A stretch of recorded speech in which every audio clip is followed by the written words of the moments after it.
Test.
I'd like to call to order the regular Board of Education meeting on May 12th at 6:31.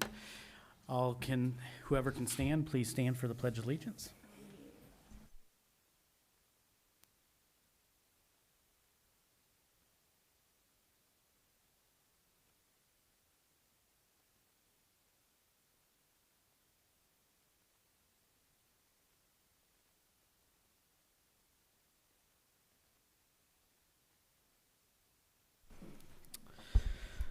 This is the opportunity for the first public comment. A member of the public may address the board briefly for up to 3 minutes or request to be scheduled on an agenda for a future meeting.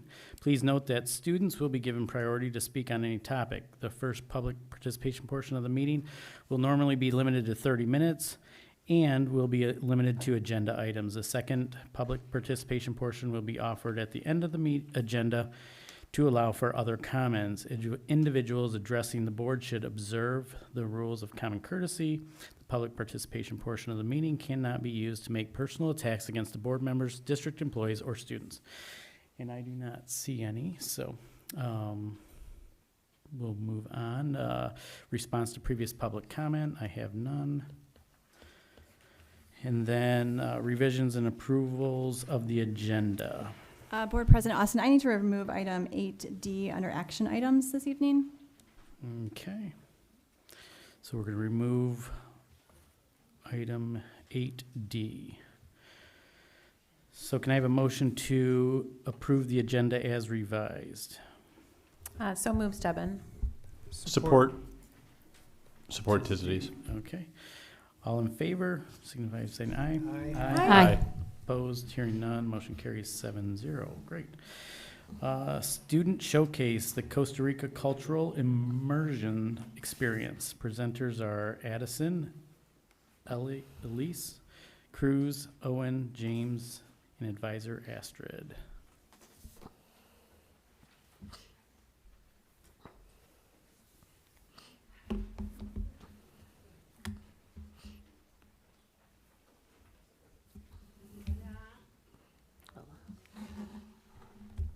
Hello.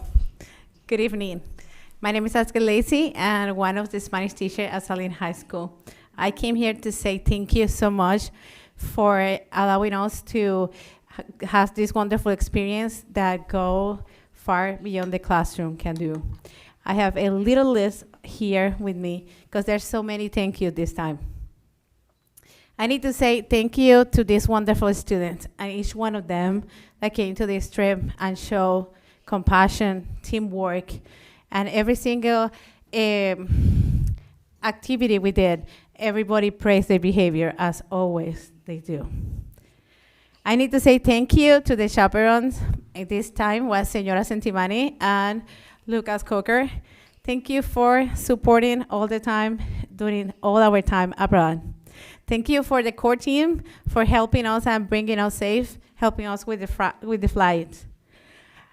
Thank you so much to Principal Washington to come and help us during the last few days there. Thank you to Lori Donson for responding my phone in the middle of the night and put us in contact with people to tell what was going on. Thank you to Betty for always helping us with all the notary papers. Thank you for the parents. Thank you for trusting us, for trusting the World Language Department to take their kids abroad and give them this experience. And to all my coworkers, the World Language Department. It says my name, but each one of them helped me to organize this and motivate the kids to leave the comfort zone and come with me to this opportunity. I also need to say thank you for the Transportation Department. I don't know all of them, but I really appreciate everything you did. Thank you, Ms. Cara Stemmer and Lee Saborio, to driving us safe from Chicago to here. And thank you so much to our administrator, Dr. Steger. Thank you for providing the peace every time I talk to you and give me the right advice to keep moving forward. Thank you for my assistant principal, Musera Dinin, and Mr. James Ravko, for being the people that came to us as soon as we came back next day to school and show us, checking on us. Thank you so much. And I hope I don't forget anyone. Thank you to everybody that helped us with this trip. Now, I'm going to allow the kids, because they do better than I do, to talk about everything we did in this experience. Thank you.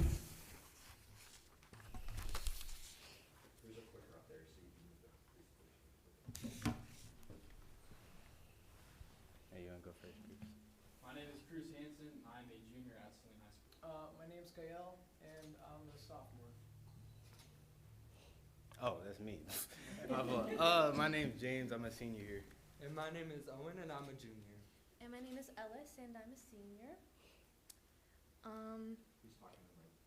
And as you all know, in February, the Spanish department, a couple classes from the high school and these wonderful teachers, we took a trip to Costa Rica, and we flew into the San Jose province, and then we stayed in the Alajuela province with our host families. And throughout the trip, we visited many locations throughout the country, including the ones that you can see there on the screen.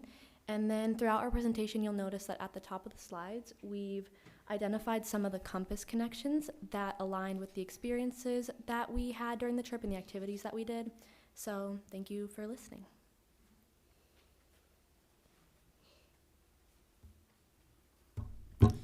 Ok, bien, ahorita vamos a hablar sobre toda la naturaleza y todos los diferentes tipos de plantas y animales que podemos ver en Costa Rica y, wait, English, right. All right, talking about the environment. Geographically, Costa Rica is located near the equator. That means that they have a very warm and tropical climate. With that being said, there's a lot of exotic and very cool plants and different types of animals that can only exist in those areas that you just can't find in the U.S. You're not going to see on your everyday life. One of my personal favorites was getting to see a toucan and a jaguar. Another cool experience we had is we actually got to walk over a bridge that was sitting right on top of one of the most crocodile-infested rivers in all of Central and South America, which I thought that was very cool. We also got to experience all the different types of like plants. For example, some of the two common cultural typical crops were coffee plants and pineapple plants. Costa Rica, those are huge for them. That is something that we got to learn on the trip, and for them, like, that's basically their economy, which I thought was really cool. And what makes it, like, the production down there so great is a thing called volcanic soil, which also only exists in places like that around the world. And so I thought that was a really cool experience that we got to learn about, and that can only happen when we get to go to places like this. So once again, we were very grateful that we got to experience this and see all the exotic animals and plants.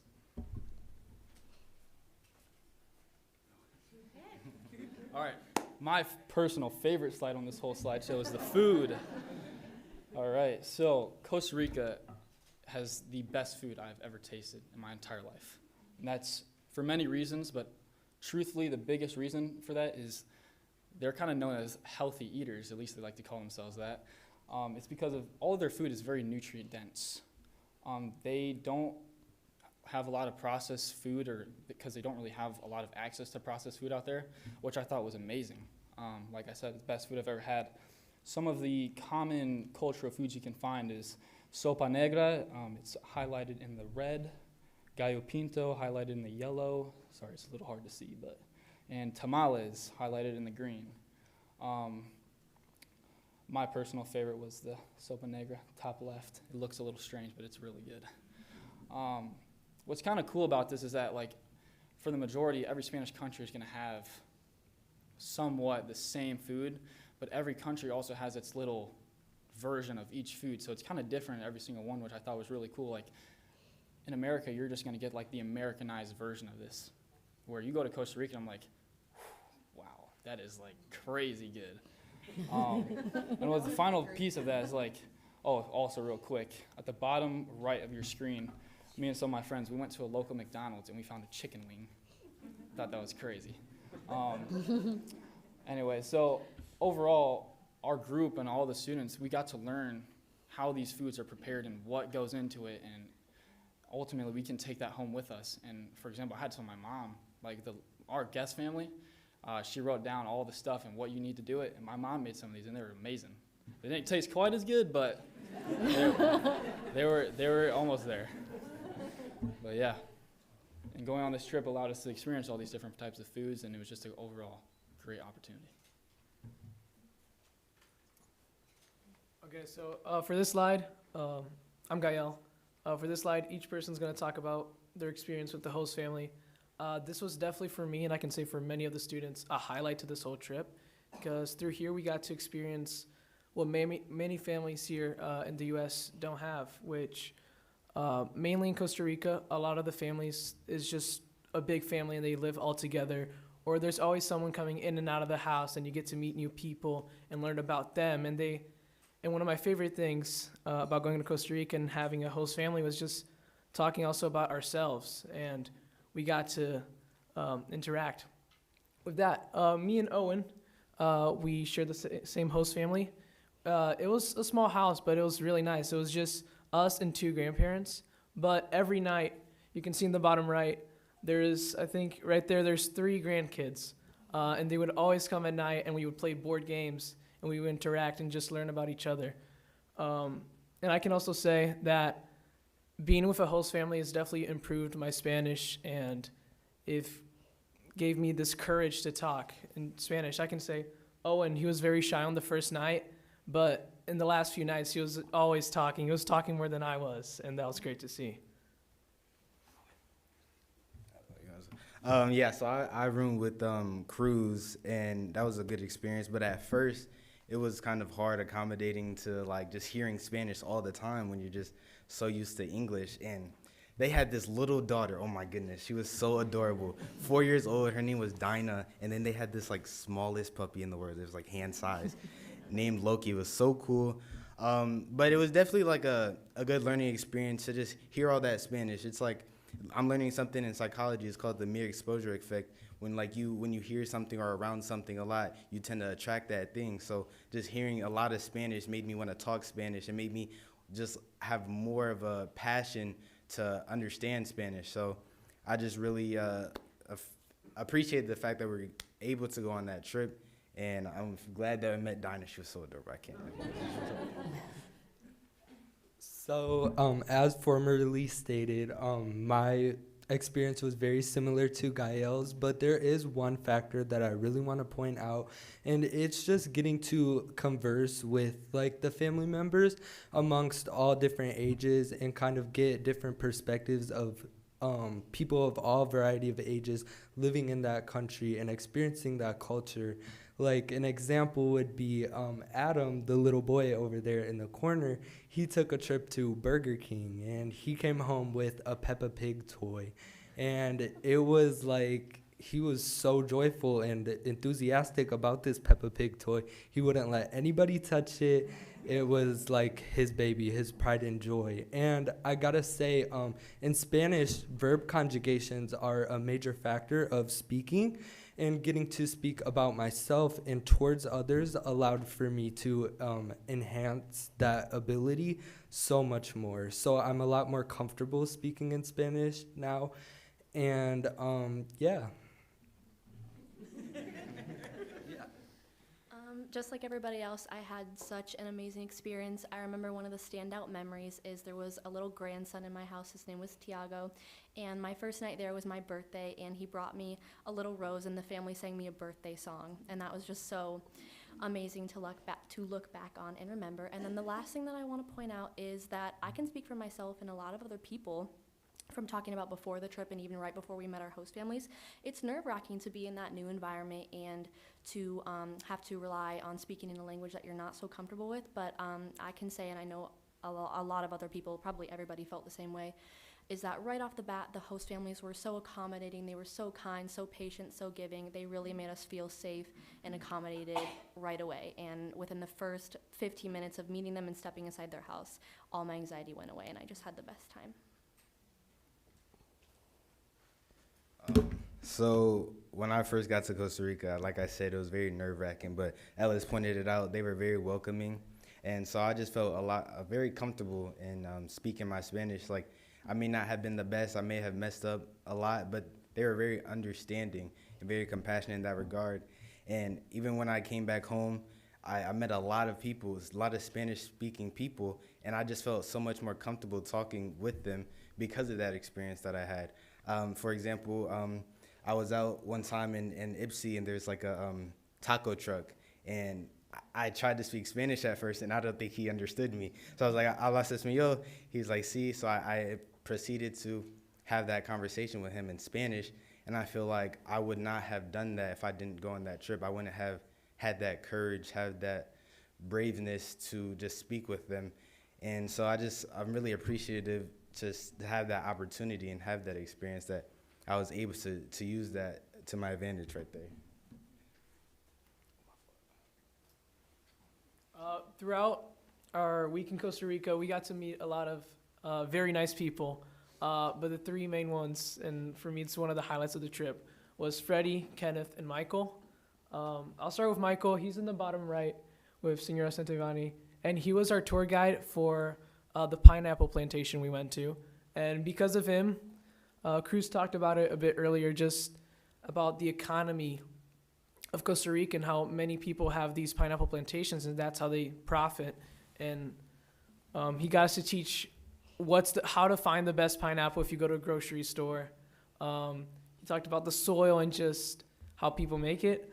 Kenneth, he was our bus driver. He was there in the really early mornings until the really late nights, and he was always there to bring us. And with all three of these, I gotta point this out, is that we always felt safe.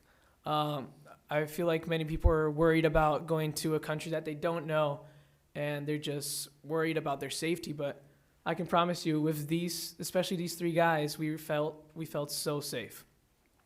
Freddie, he's a really nice guy. He was great. He was with us the whole time. He taught us about everything that we had to know about Costa Rica. He taught us about the wildlife, the food, the history, and because of him, while my Spanish did improve in Costa Rica, my knowledge of Costa Rican history and everything about it was because of Freddie.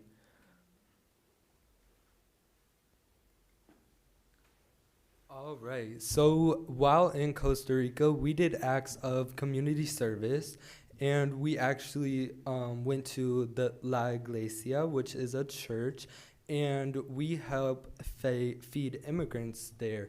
And we actually went through each step of the process of providing this service, and we bought the food and prepared it, and it was a very immersive experience.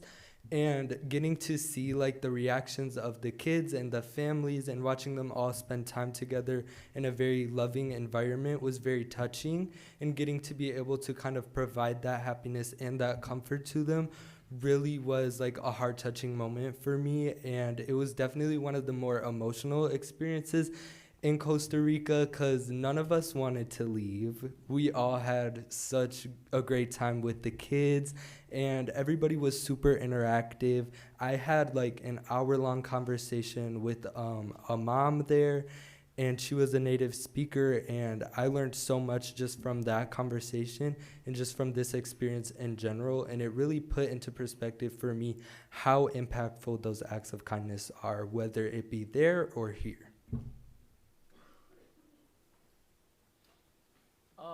So here I'm talking about cultural connections, but also just the connection between students. I think, most of this group, I have never had an interaction with them before the trip. But I can say that after this trip, a lot of people like Owen, Cruz, James, I've grown really strong friendships with them because of this trip. I was put into the host house without knowing really who Owen was, and I got to leave Costa Rica feeling like he was part of my family. We have a really strong friendship. And Cruz and James, they're in my AP Spanish class, but I never really talked to them. But because of this trip, I talk to them every day now. They always call me over to their table to help them out with the Spanish, and we always interact there. But during the trip, there were a lot of activities we did together that strengthened our bonds as friends and as classmates.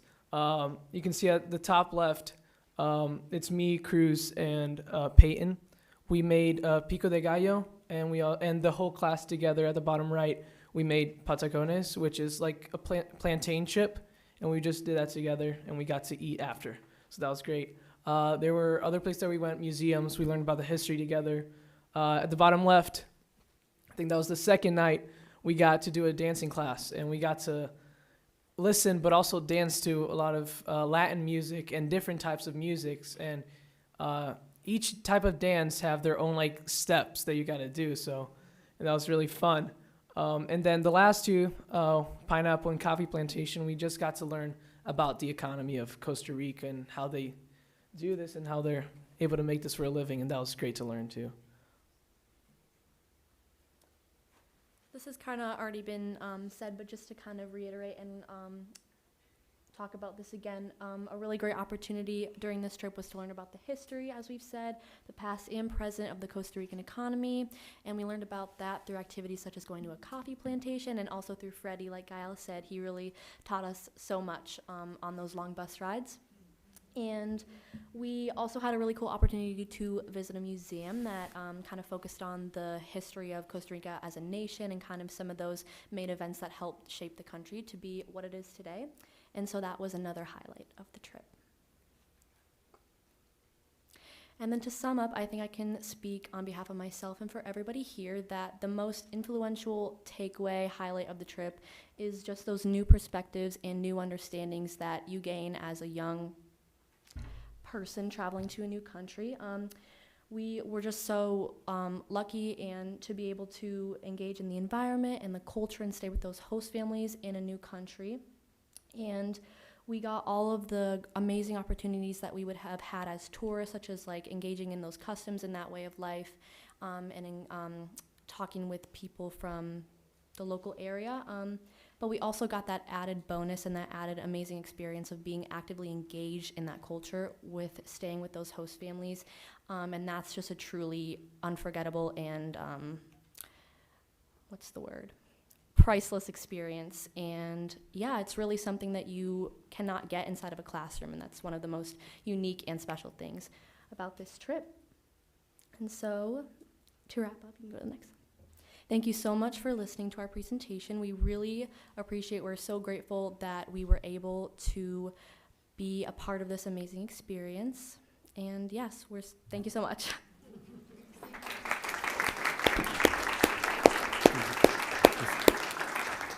Does anybody have any questions or comments for him? Okay. I'm so impressed. Like, and I see what you did there in your deck and relating it back to the compass. Good work there. You're so joyful, and I love the connections that you all have made with each other and also made within the culture. Cruz, your Spanish is really good. I don't speak Spanish, but I'm sure that your dad was very impressed by that. I guess I want this for others. You're a small group, and I know we have some people in the audience who went on the trip as well. So obviously, if you want to say anything, you can, and you should get up and do that. But how do you and how do we socialize this to others so we can expand opportunities for global cultural awareness and these types of immersions and these friendships that come from spending time with each other? The way I learned because of this trip was because of my sister. 2 years ago, my sister went to Puerto Rico with the Spanish class, and she loved that experience that she had to do it another time the next year. And through that, that's how I learned that I really wanted to go on this trip. And I've been talking to my friends that they all been asking me, how's Costa Rica? How's Costa Rica? And I have friends in like Spanish 3 and 4, and they're like, what do you think it's going to be next year? And I'm just so glad this experience was possible because I've been telling my friends also about the culture and just how different it was there and how fun it was to learn. And I just love doing that. Just to add on to that, I also have a younger sister who's coming in. So me speaking that to her, she was all over it. She was like, "Oh man, I gotta go on that." I also have multiple friends that like I've shared the word to, but not necessarily directly, which they have clearly heard the word about this trip from other people. They've come up to me and these friends specifically are Spanish like native speakers, and they could easily just test into AP because I think you have to be in Spanish 4 to go on this trip at least, which they can easily get into those classes. And they like, for example, one of my friends, Fernando, today specifically said, he was like, man, I'm going in that class next year strictly because I want to go on that trip. So it's like, I just think it's such a great opportunity. And once again, we're just so thankful that we even got to go on it. I think this is super relevant to kind of just today's experience and especially our generation, but I think actually social media is a really good tool. I remember looking back last year and seeing all the amazing like Instagram posts of my friends and thinking, wow, I really want to do that and be a part of that. So I think that could be a good way to kind of spread the word and really like highlight the super good parts of the trip. Additionally, I would also like to say I think that the trips should be addressed in the earlier stages of Spanish. Like, you obviously go through Spanish 1, Spanish 2, Spanish 3, and then you finally reach that Spanish 4 where you can go on the trip. Well, it's a very large topic of discussion as you get closer to being able to do that, but kind of setting that expectation that for the students entering Spanish and just starting to learn Spanish, setting that expectation that if you continue on this journey in becoming a bilingual citizen, you can go on this trip. And by bringing that awareness, I feel like it will also encourage students to try harder to learn. And like for me, I was very advanced in Spanish too. Therefore, Senora Lacey allowed me to skip a Spanish and move to 4, which helped me so much. I developed that passion on my own, but giving somebody a reason to develop that passion to want to go on that trip will definitely help them want to engage in that learning experience. Yeah, piggybacking off what Owen said, Senora Lacey and Senora Cinnavani are always in the halls saying hi to every single person who passes by, without like every single person, every time. So, and without a doubt, they're out there. And I wasn't gonna go on to AP Spanish. It was thanks to Senora Lacey, Senora Cinnavani, and Senora Gagones who pushed me and said, you can do this. I was in Spanish 3. And what you're supposed to do is go to Spanish 4, then AP. But they said they believed in me, and that gave me a little bit of a confidence booster. So I went into AP Spanish. So it was just thanks to my teachers that I am where I am right now and went on that trip with them.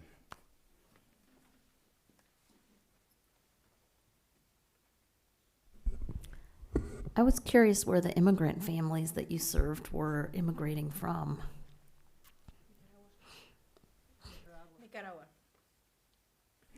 Did you learn anything different about Nicaragua from talking with them? You said you were speaking with the families a little bit.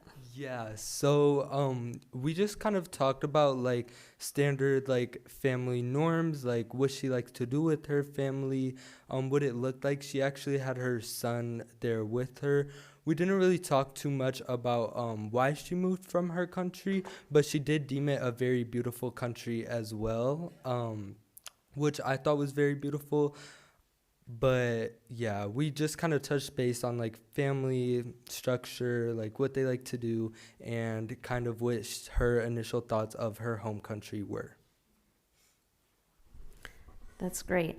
Are any of you planning on like going further in your Spanish in college, or like doing other outreach here, with Spanish speaking? Yeah, so that's actually a concern of mine because I'm going into AP Spanish and I'm going to hopefully do good on the AP Spanish exam and gain that credit.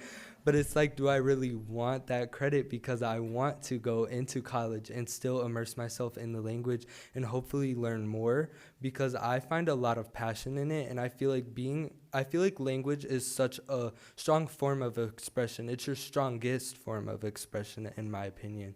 And being able to express myself in more than one language is very important to me.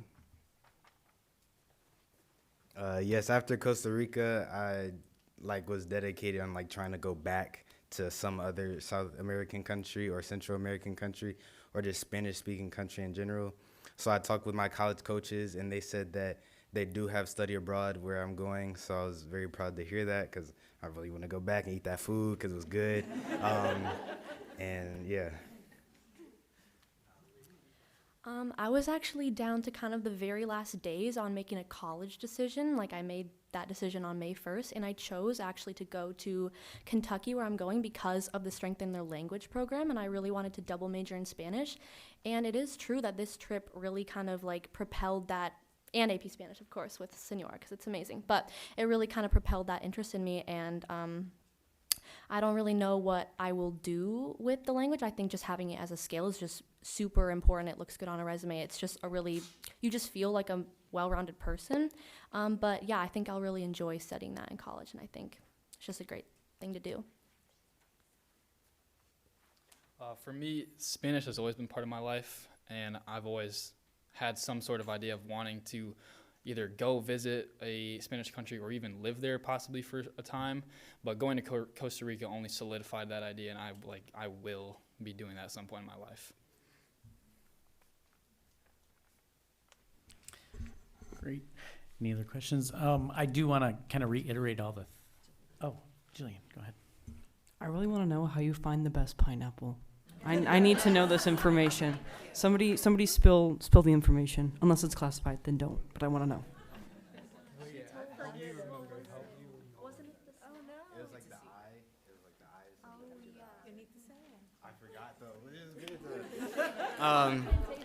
It was okay. Oh my goodness. So it's the eye of the pineapple. If it's bigger, I believe that No. It was like, oh my goodness. Something being bigger meant that it was good. Go ahead. It's starting to click for me. He was right about that. The eyes and the little triangle parts, the bigger they are, like usually the sweeter it's gonna be. But also if it has like, if both ends are green and then it's like yellow in the middle, like, but I know all pineapples have that, but like there's just like a difference, and it's like very obvious. I promise you. Senora, Senora, you're just going to have to send them back again with notes and pictures and come back. And I will gladly go. I was told because I guessed when they asked us in the trivia and I got it wrong. It's when the eyes are symmetrical, like if they have like a nice pattern where it's like a waffle cone, then it's typically like a very nice and ripe pineapple. But if like there's any like damage and it looks like a wobbly pattern, then it's typically what they consider a lower quality pineapple. And you also want like large eyes that are like more like rounder.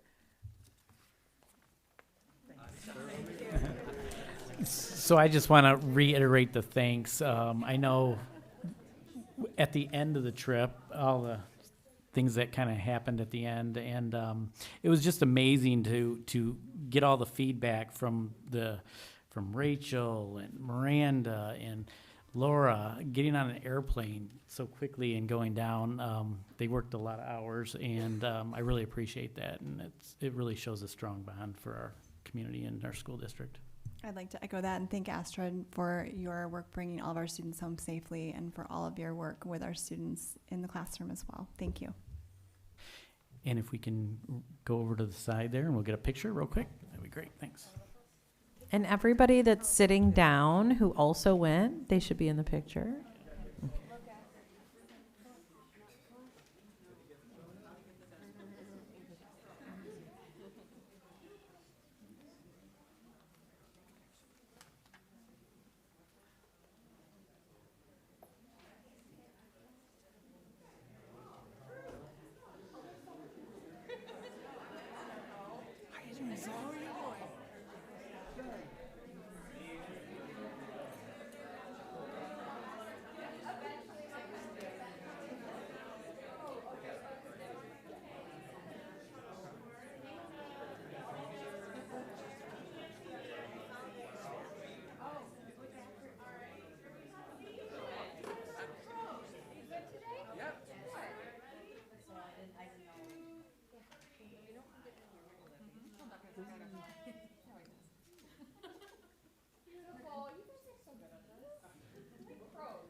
You did. That's okay. See, I say they're good at it, and then I walk into the picture. So they're good at it, I'm bad at it. We'll see some of you at graduation. Ooh.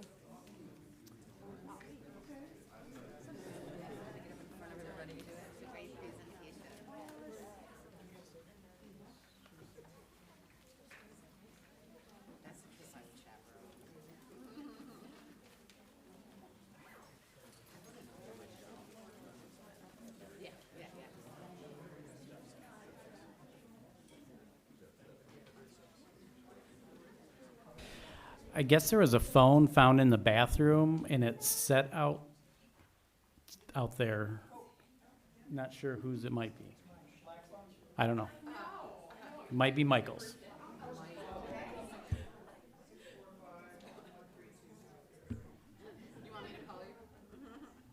I've got it on silent because it's a board meeting. C'est moi. Where is it?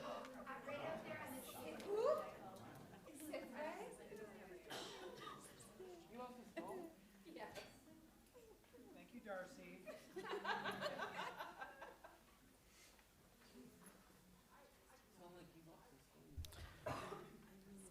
Okay, we're going to move on to the administration and board committee updates, and we'll start out with the superintendent update.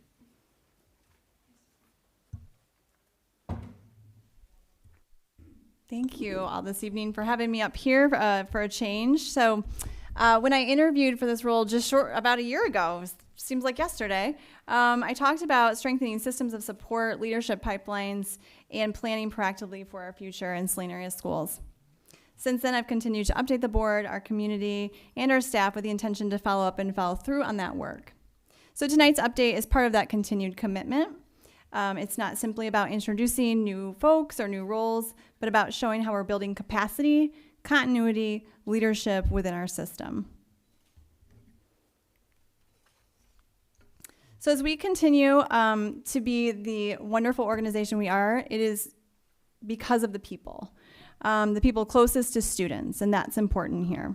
At the same time, the need of our students, staff, and families are becoming more complex. We're hearing about more connected supports around academics, mental health, belonging, alternative pathways, and staff development, but also leadership development.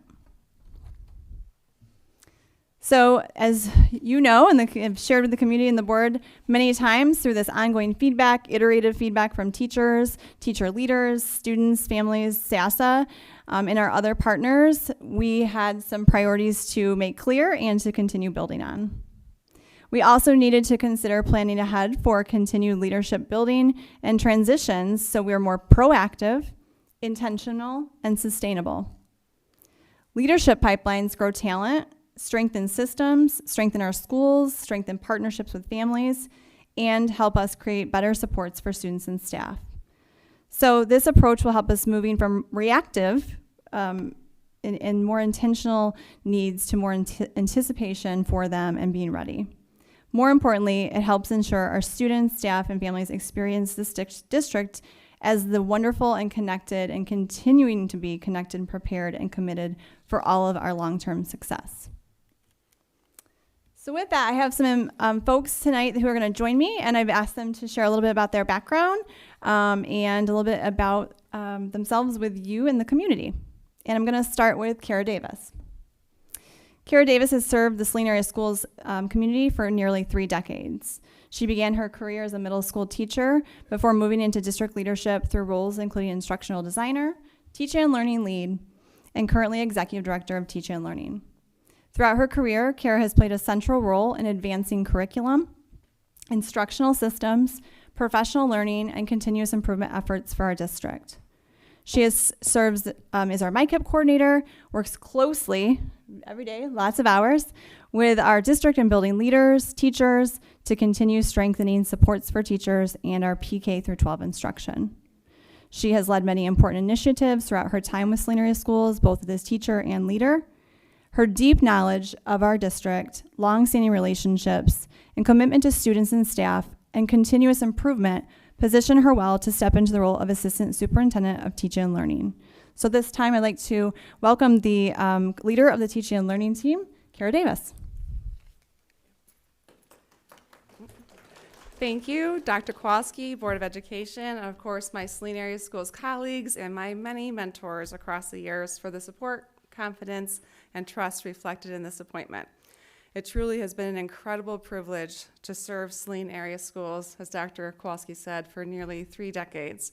And I'm deeply grateful for this opportunity to continue this work as Assistant Superintendent of Teaching and Learning. Throughout my career in Saline, sorry, I didn't realize I was going to get a little emotional here. I have had the opportunity to work alongside the most extraordinarily and talented educators and leaders, as well as phenomenal students and families who all care deeply about children, learning, and the Saline community. These relationships and shared commitments have shaped both my professional journey and my deep appreciation for Saline schools.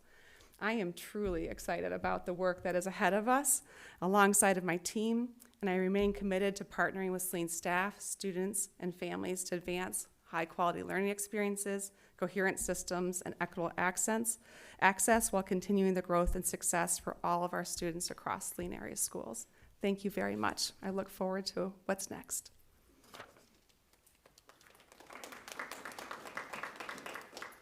Thank you, Kara. Jen Nelson has been an educator in Saline area schools for 23 years. She began her career teaching 6th and 7th grade at Saline Middle School and later taught 3rd grade at Harvest Elementary before moving into her current role as district literacy coach and instructional designer. Jen earned both her undergraduate and master's degrees from Eastern Michigan University. It'd be nice if I put her up here. so we can have pictures taken. Okay. And we'll begin an educational specialist degree in the Central Michigan University in the fall, where she will also complete her administrative certification as part of that. Jen is a lifelong learner whose professional development includes cognitive coaching, adaptive schools, critical friends, letters, Orton Gillingham, both letters in Orton Gillingham, I may add, Justice Leaders, and the National Writing Project, experiences that have deeply shaped her work as she has shared. Jen is passionate about ensuring all students have access to high-quality instruction and meaningful learning experiences. In addition to her work in Saline area schools, Jen developed teacher courses at Washtenaw Community College, where she also prepares pre-service teachers to effectively teach reading. Jen, we're excited for you to step into your role here as Director of Curriculum Instruction and Professional Learning, and so I invite you to say a few words as well. Thank you. I'm really excited and grateful to step in as the Director of Curriculum Instruction and Professional Learning. After 23 years in the district, Saline has truly shaped my path as an educator and a leader. I've been lucky to work alongside so many incredible teachers, administrators, and staff members. I especially want to shout out my longtime mentor, Cara Davis, who you just saw, whose steady support and guidance I've deeply valued. Cara was my assigned mentor in 2003 when I was fresh out of undergrad, teaching 7th grade English language arts in this building. Along with my family, I've also had an incredible circle of Saline educators who have become very close friends, relationships that have really grounded and supported me along my journey.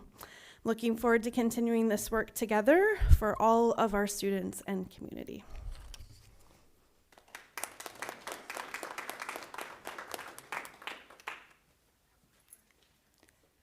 There are two individuals who are not with us tonight for very good reasons. You were able to meet Ms. Kovnick last week when she provided that great presentation with Cara Davis on our future pathways. And she, I'll read a little bit about her and tell you a little bit about her. Actually, I would consider her to be someone that I have mentored, and so I'm proud to read a little bit about her, and she said she'd be back at the next board meeting. So, Sonia Kovnick brings lifelong passion to supporting youth, families, and school communities. With experience in education, student support, and outside youth development, she has created environments that I have personally seen twice now, and committed to creating environments where every student feels seen, they feel supported, and empowered.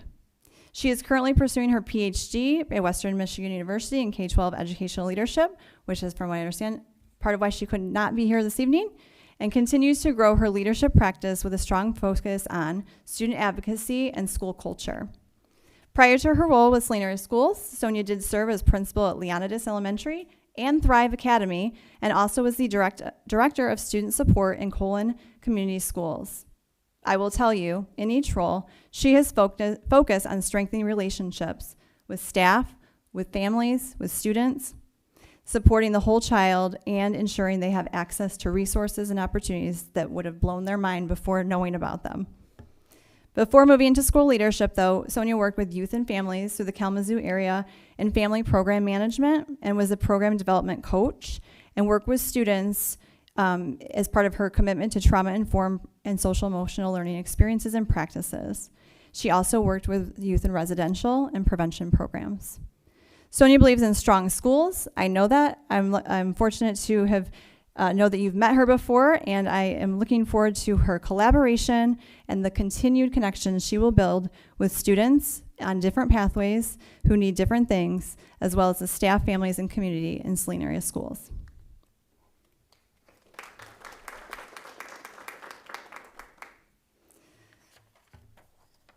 The second individual who could not join us tonight, who is currently transitioning to Michigan from another state, is Andrew Corbin. Andrew Corbin is an experienced student-centered educational leader with a strong background in instructional leadership, MTSS implementation, and school improvement, as well as title programming and positive school culture across elementary, middle, and high school settings. He currently serves as the Dean of Students at Crown Point Elementary and Charlotte Mecklenburg, I knew I would mess that up, schools in North Carolina, where he supports instructional coaching, compliance, assessment coordination, family engagement, and school-wide improvement through MTSS and other practices. During his tenure, The school improved from a low-performing D rating to a C, exceeding overall growth targets, increased literacy proficiency, and reduced discipline referrals. Andrew has served in a variety of instructional roles and leadership roles, including department chair, attendance lead, instructional coach, high school teacher in both IB and magnet settings, whole child development, and creating systems of student support across systems. He brings, as I've been told from his rigorous interview process, a wide range of experiences, leadership styles, or experience with leadership styles and seeing those, deep experience in academic growth, and actual outcomes for students. He also brings a passion for building strong school communities, of which emerged from the interview process. So I'd like to welcome him, and I will make sure that he is here when he arrives with his family in the state of Michigan to meet you all.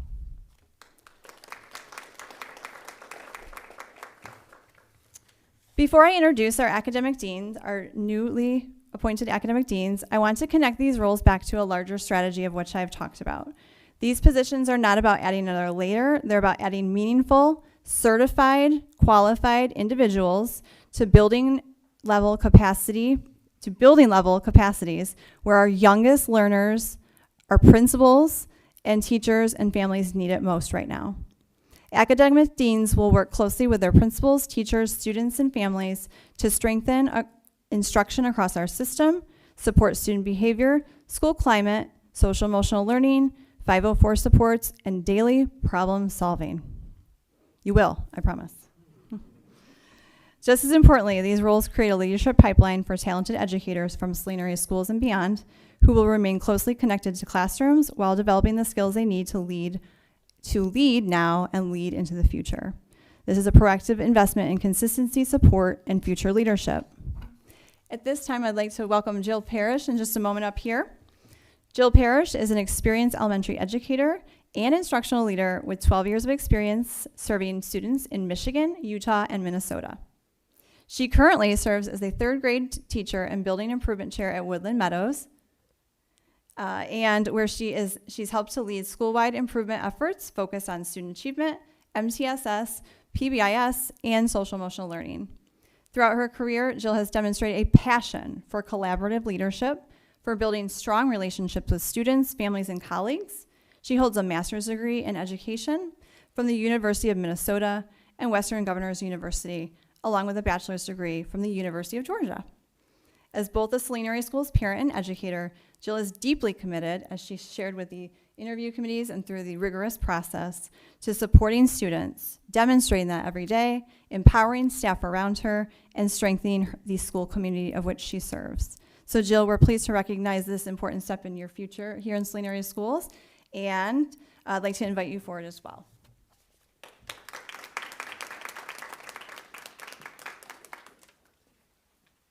Thank you very much for that warm introduction. I am Jill Parrish. I have been lucky enough to be with Saline area schools for the last 6 years, and I am so grateful to my family, colleagues, principals, Laura Washington, for guidance, encouragement, that have made this next chapter possible. In this new academic dean role, I look forward to continuing commitment to student success and building a strong educational community. Thank you so much for the opportunity.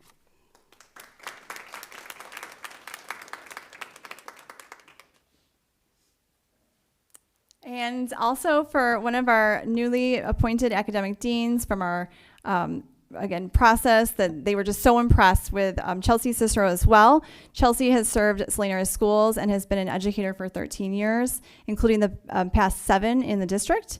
She has experience teaching elementary and middle school students and 6 years as an elementary educator as well.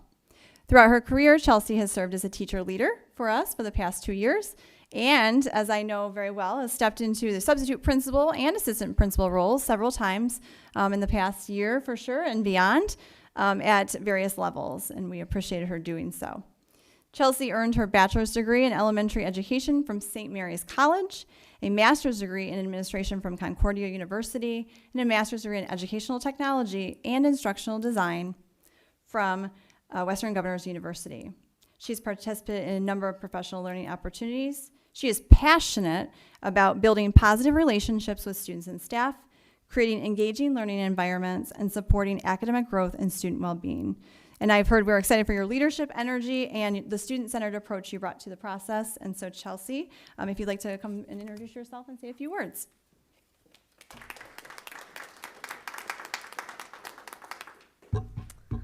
Hello, thank you for your warm welcome. I'm Chelsea Cicero. I've been at Saline Schools for the last 7 years. I have many people to thank, so I made a list. As Rachel said, over the last, I'd say 2 years, I was able to kind of sub into all the buildings, the elementary buildings and the middle school. I first have to thank Kim Jasper, who very much took me under her wing and helped me step right into the role and kind of threw me into things to see if I would really love it. Also, Lindsay Gettner, my assistant principal at the middle school, and then Emily Sickler, Kenyatta Hughes, and Laura Washington, because I filled in for all of them in their elementary buildings. So I really got to try out this new position. And then obviously my family, friends, and coworkers have gotten me here. So thank you all so much.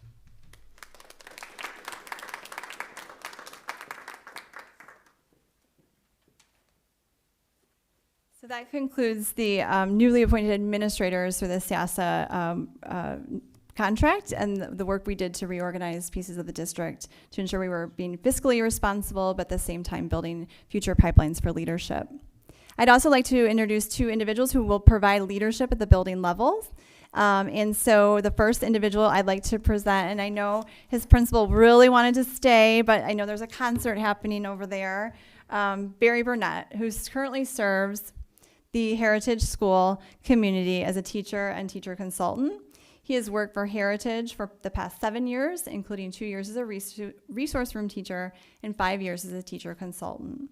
Prior to joining Heritage, Barry worked as a paraeducator at Woodland in the young adult program, and that brings 11 experiences of education, of which he will continue to use in his new leadership role at Saline High School. Barry has served as the special education department chair at Heritage for 4 years. In that role, he helped develop and expand inclusive opportunities for students, including some of the things you've heard about just recently and all about throughout this time, peer-to-peer program, unified sports, in basketball, track, and soccer, and has also written 2 successful foundation grants as well. Barry holds a bachelor's degree in business with a focus on supply chain management, along with 2 master's degrees, one in special education, with an emphasis on cognitive impairment and another in curriculum design. So a unique set of skills of which he will bring to this role. He has 2 children in the district, is a graduate of Saline area schools, and his interest in special education began with the Connecting program at Saline High School. He is passionate about inclusion, committed to helping all students feel connected, seen, and experience a sense of belonging. So Barry, I know we're thrilled to welcome you to this position at Saline High School, and if you wanted to say a little about yourself as well.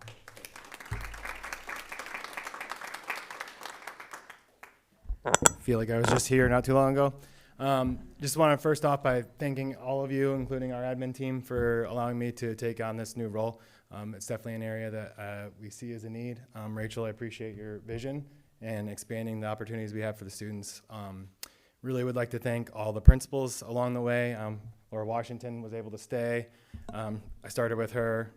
Megan DeGrand did not need to come tonight. She only came here because I told her I was going to present, and she took the time out of her night to come here. I think that says all you need to know. And she had to run to her children's concert. I want to thank all the special ed directors. There's been quite a few. Julie, you continue to push me to learn more and improve my skills. This district, there's nowhere else I'd rather be. It's really sad for me to walk away from the special ed department, but seeing those kids tonight reaffirmed this decision of mine, and I'm looking forward to helping the high school kids access the areas that they need and making sure that they're taken care of. So thank you all.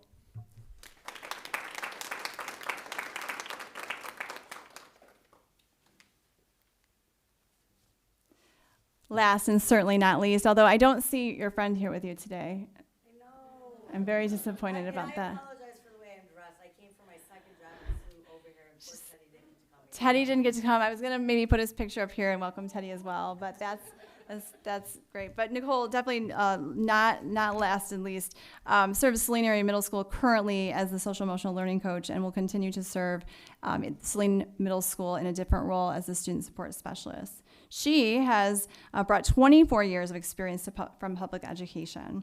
In her current role, she also serves student assistant program coordinator role. She's also served as a student assistance program coordinator in a previous district where she helped support students through prevention, intervention, and wellness-focused programming. Nicole has had several leadership roles throughout her career, including coordinating crisis intervention teams and developing school-wide prevention programs. She has worked and facilitated professional development for teachers in mental health, trauma-informed practices, and intervention strategies. She holds a master's degree in educational counseling from Wayne State University. She, I know, is passionate about building meaningful relationships with students, collaborating with staff and with families, and connecting them to resources to help support their well-being and overall success. We've seen teamwork, passion, and strong communication from her, and I know she will strive to continue to make a huge impact on her community at Saline Middle School and beyond. So thank you for the continued care and steadiness you'll bring to us. And Nicole, if you want to say a few words about yourself beyond, maybe just talk about your Teddy.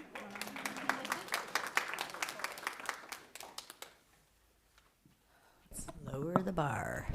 So again, I apologize for the way I showed up tonight. I work a second job as a therapist, and I work with littles who I spend a lot of time on the floor with. So me and Teddy are very grateful for continuing to be in Saline schools. I did leave a safe environment of another school district that I thought I would retire from, and I'm ending my second year here in Saline, and I feel like it's home. I feel like I love the small community feeling, but the big hearts and the connections I've made with the students, the staff in my school, and all the encouragement and the love, honestly, over the last couple of months I've had of transitioning to a new position.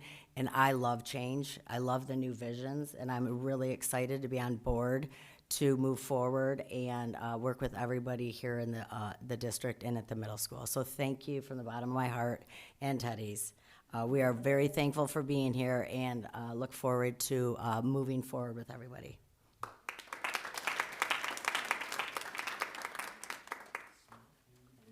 With that, I am grateful to our staff, our leadership team for continuing to ask thoughtful questions about this continued work and to help us in a positive way that's proactive, again, fiscally responsible, and grounded in the needs of our students, staff, and families. So thank you and welcome to all of you. I look forward to working with you.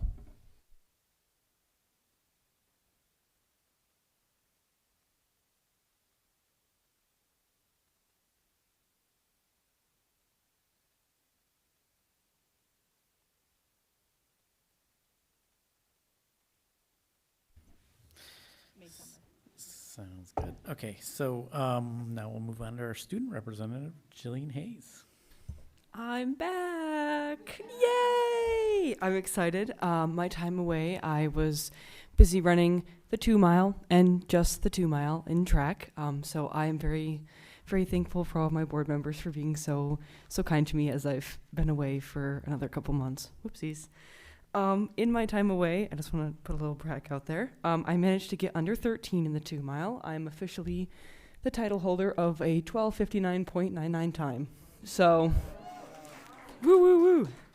But anyway, on to our scheduled programming. Okay, it's a little bit of a long one because I've been away, so I asked for some extra information. So in Heritage, the 5th graders are taking their overnight zip and zoo trip to a zip line at Tree Runner, and they spend a night at the Toledo Zoo. Spring testing is on their final leg with NWEA this week, and the 4th graders participated in a Rube Goldberg Expo and are visiting the one-room schoolhouse. 3rd grade teachers are bringing their students to tour Heritage in preparation for their transition in the fall, and Heritage track athletes showcase their speed this evening, as of yesterday, during a team meet at Crabtree Field, and their Project Unify track team will run next Monday at Crabtree as well. And their Heritage Science Fair is taking place, this was sent to me yesterday, so it should be tonight, in the cafeteria from 6 to 7:30, and there is a lot of excitement for the summer on the horizons. In Woodland Meadows, and I want to apologize if I butcher your name, In kindergarten, Mrs. Waltz and Mrs. Lovejoy students performed The Little Red Hen. In first grade, Mr. Hanlon and Mrs. Shoes students performed The Nanny Goat's Gruff, and Mrs. Huber and Mrs. Moore's class performed Getting Buggy. The third grade, all the classes brought and sold goods in their mini societies, and this is a wonderful event that brings families and friends together in the studies of economics. This is going to sound a little scary, but the classes of 2039 and 2040 were welcomed into Woodland Meadows for a Young Fives and Kindergarten walkthrough, which is really terrifying as a class of 2026. So best of luck to all of you. And a special thank you to Sarah Han Nelson and Mandy Rucky in the registration office for putting together such a special evening for their families. Girls on the Run was this past Saturday, and congratulations to all the girls competing in their first 5K. As a runner, I hope you stick with it, and shameless plug, I hope you join the cross country and possibly the track teams. You'll have a lot of fun. Don't worry about it. Our third graders will also be taking a tour of Heritage on Tuesday, May 12th. Their field day is Thursday, May 14th, and the third graders will be painting their hands on the walls later this week. And finally, the staff felt incredibly spoiled thanks to their fabulous PTA. In Harvest, this coming Friday, Saline High School is welcoming them for Ag Day, where the students will learn about animals and equipment needed to support the agricultural science from the SWWC members. I participated in that. I was in botany last year, and it's a ton of fun. So if you have the chance, go stop over. Sometimes they give you free samples, and they're pretty good. The staff was also celebrated with staff appreciation from their amazing PTO last week. It was a 90s theme, and they had a ton of fun. On Thursday, one of their kindergarten classes will be showcasing their talents with a musical rendition of Peter Rabbit. They have been working really, really hard, and next Friday is their Harvest Field Day. In Saline Middle School, the 8th graders had a fantastic DC trip where they represented Saline Middle School very proudly and very well. The 6th graders are prepping for the upcoming Mackinac trip this weekend. Hornet bucks, which are a tool that is used to celebrate students when they demonstrate behavior that is respectful, responsible, safe, or kinder than necessary. So far, there has been 5,145 Hornet bucks that have been passed out, which means that has been 5,145 positive conversations. Additionally, they recognize students 4 times a year with the 6A awards, and the next round of awards will be given out in a couple of weeks. And these awards recognize students in the areas of arts, athletics, acts of kindness, academics, attendance, and attitude. And they recognize around 3 to 7 students per category per round. In Pleasant Ridge, this is a long one, they have been intentionally recognizing Mental Health Awareness Month throughout the May with school-wide Friday activities focused on wellness, connection, and healthy coping strategies. Students and staff participated in activities such as Screen-Free Day or Cope Rope Challenge, where classrooms contributed coping strategies to a school-wide chain, Green Out Fridays to promote mental health awareness, and Drop Everything and Breathe, where the entire school paused together for mindful breathing activities. These experiences have helped reinforce the importance of emotional wellness, community, and self-care for their students. They are also looking forward to their annual field day on May 15th, where students, staff, and teachers are incredibly excited about it. It's an opportunity to build community, celebrate teamwork, and enjoy some fun as the school year winds down. In addition, many spring field trips are underway across grade levels. Students have been enjoying the rich learning experiences through visits such as the University of Michigan's Museum of Natural History and their botanical gardens, and bringing the classroom learning to life through hands-on exploration and discovery. And finally, for the high school, the art show was last week. I stopped in to help put up some of the art, and it was fantastic to see. I saw Dr. McVeigh there. That was pretty cool. As well, the seniors are finishing up. There's 8 days left, like anybody's counting. Graduation is also May 31st, and if there's a rainout, it will be moved to June 1st. It's on the Hornet Stadium, and make sure your parents and family members get there early for seating, because there's going to be a lot of people. As well, AP tests finish up this week, so best of luck to everybody that is testing. I know AP Psych had their exam today, so I hope it went well for all of you. And as well for juniors and sophomores, a lot of leadership positions are opening up with all the seniors leaving in your clubs. So if you have any desire to be a club leadership, make sure that you reach out and you fill out those Google forms that are being sent out. As well, yearbook distribution is coming out next week, so make sure that you have your tickets that will be passed out on Friday or Monday by your third hour teacher. You are required to have those to get your yearbook. If you somehow manage to lose your neon blue and neon red pieces of paper, I'm going to be shocked, but do not worry. Mr. Volrath will have a table set up that if you did buy a yearbook, you are still able to get one. And as of 7:30 this morning, there is 44 yearbooks left to purchase. So if you haven't bought one, your time is running out. And as well, best of luck to all of the sports that are finishing up quite soon. Thank you. Now the board members and committee updates. Do you want to start there and work our way around? Okay, couple things. Teacher Appreciation Week. Thank you to all the teachers, unsung heroes of our school, holding everything together. Really appreciate that. Last week was School Nurses Day, that I think we sometimes forget about. And finally, on the policy committee, we had a great meeting on the 4th, moved through a lot of material. Still quite a bit to go through, but we're making very good progress. Our board colleagues are giving us a lot of good feedback on the items that we need, and we are hoping to be able to get that buttoned up this summer.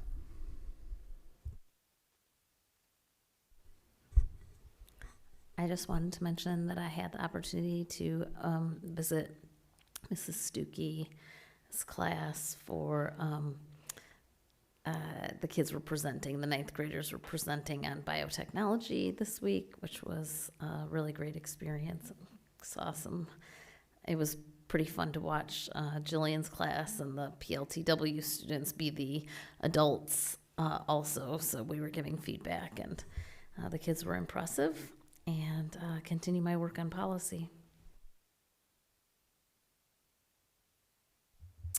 Lauren and Jason already mentioned policy, so I won't get into that. This weekend, I just got back from Business Professionals of America Nationals in Nashville. Again, so proud of our students. It is junior achievement season, so I love it. They're so cute. So I really have been enjoying teaching the 2nd graders again. I've had 2 sessions, and I see you back there a little bit, Laura. Thank you for having such a wonderful culture in your building and being so welcoming to me each year when I come by to teach. Appreciate that. I really enjoyed going to the senior center ribbon cutting ceremony. The board was able to tour that in the cosmetology space a few weeks ago, but to actually see the seniors in the space and talk with them and hear the comments about how they plan to use the space, I think was really impactful. So thank you, voters. Also wanted to just layer on my appreciation for Staff Appreciation Week. It's not lost on me that it is Maycember, as we call it. All of the things are happening. You heard a lot of them from Jillian. Between the testing and the field trips, all of the forms, all of the things, it's been a lot. So staff, I know you are dealing with some very excited kids at the end of the year, so thank you for that. Students, I know you have a lot going on, and at times it can feel like it's overwhelming, so stick with it. We only have a few more weeks to go. And families, thank you for being a wonderful support, because you are their safe place to land when they get home from some crazy days in this very, very busy month. So thank you. So quickly, the Saline Area Chamber is going to be having on May 19th from 5 to 8 p.m. at the STEAM Center, the Saline STEAM Celebration Night. So that's May 19th from 5 to 8. You can join them there. And then also the Evaluation Compensation Committee quickly met today just to kind of discuss Superintendent Kowalski's contract and some possible changes that might be happening later, but very high level so far.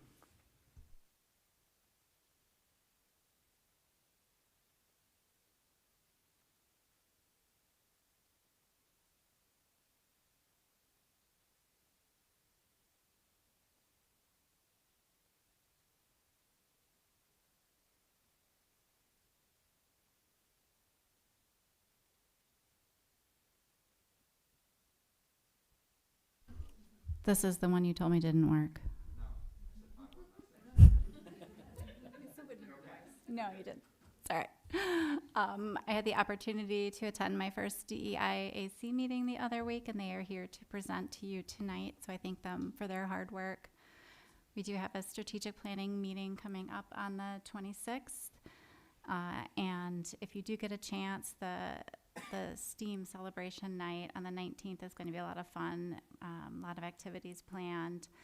And we're hoping and encouraging families who are not already a part of any of these STEAM teams to come anyway and to learn more about what they do in our district.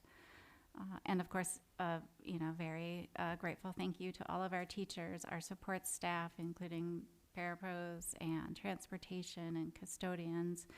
And we call it teacher appreciation, but I think we actually call it staff appreciation. And everybody who is involved has an important role, and we thank you for the hard work that you do. Thanks for the reminder about May 19th. I can make it. So along with Secretary Berwick and Vice President Stebbin, many members of the community, I also attended the grand opening of the renovated Saline Area Senior Center. Thanks for pointing it out.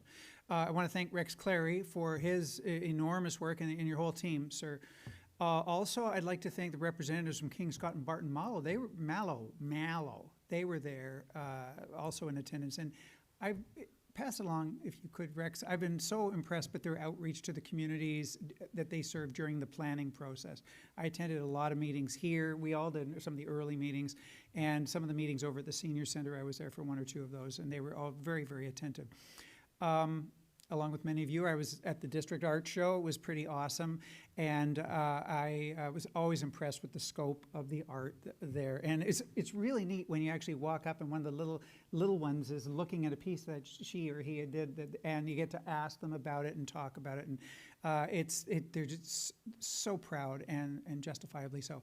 Earlier this week, thanks for mentioning it, Lauren. Lauren and I served as real audiences. I don't know who else was involved with that.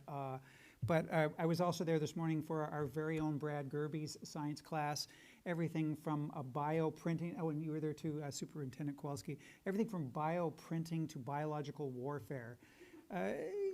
Not that we're planning on doing that, but we had some great conversations about ethics and other things in Sarah Stuckey's class and Brad's class. I just want to add also, didn't think I was going to talk much about this, but this evening, just before I came over here, I was at Brookside with Coach Williams Hogue and the boys golf team, which was pretty neat. They were playing Adrian this evening, and we won, by the way. But the most important thing about it is Adrian wore black, we wore pink shirts with "Be Nice" on them. And at the end of the video, at the end of the game, Coach Williams Hogue explained what the Be Nice program was. This is National Mental Health Awareness Month, of course. And for those who aren't aware, the shirts were in honor of this program. It is a proactive, I'm just writing down so I don't mess anything up, proactive mental health and suicide prevention program based on a 4-step program.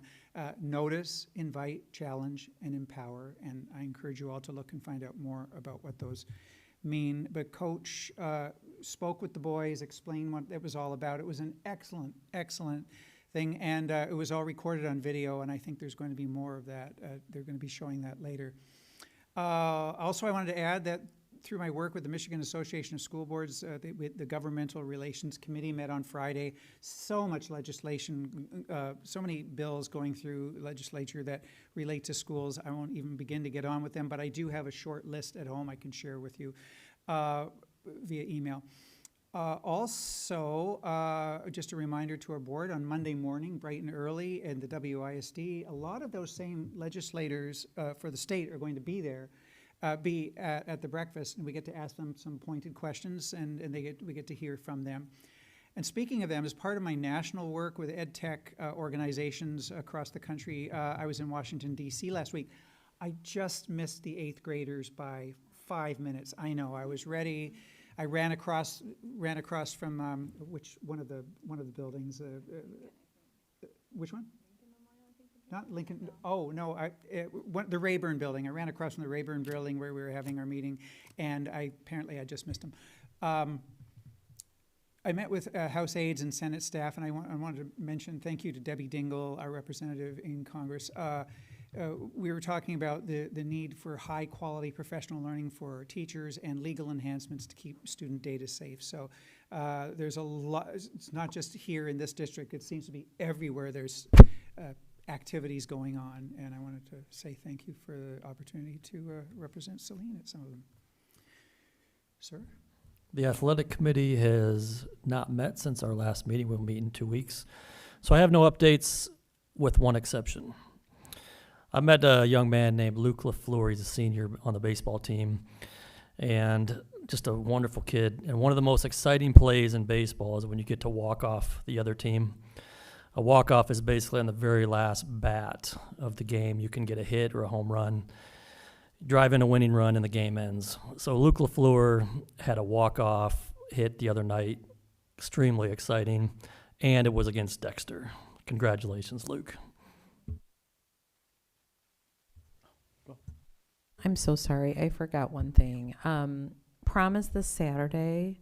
I'm sure all of the students of Saline area schools are watching the live stream of the board meeting, but please, please have a lot of fun and please be safe. And thank you to the hands that have created that experience for them, including our faculty chair, Brian Stuckey, this year. We will be thinking of all of you on Saturday.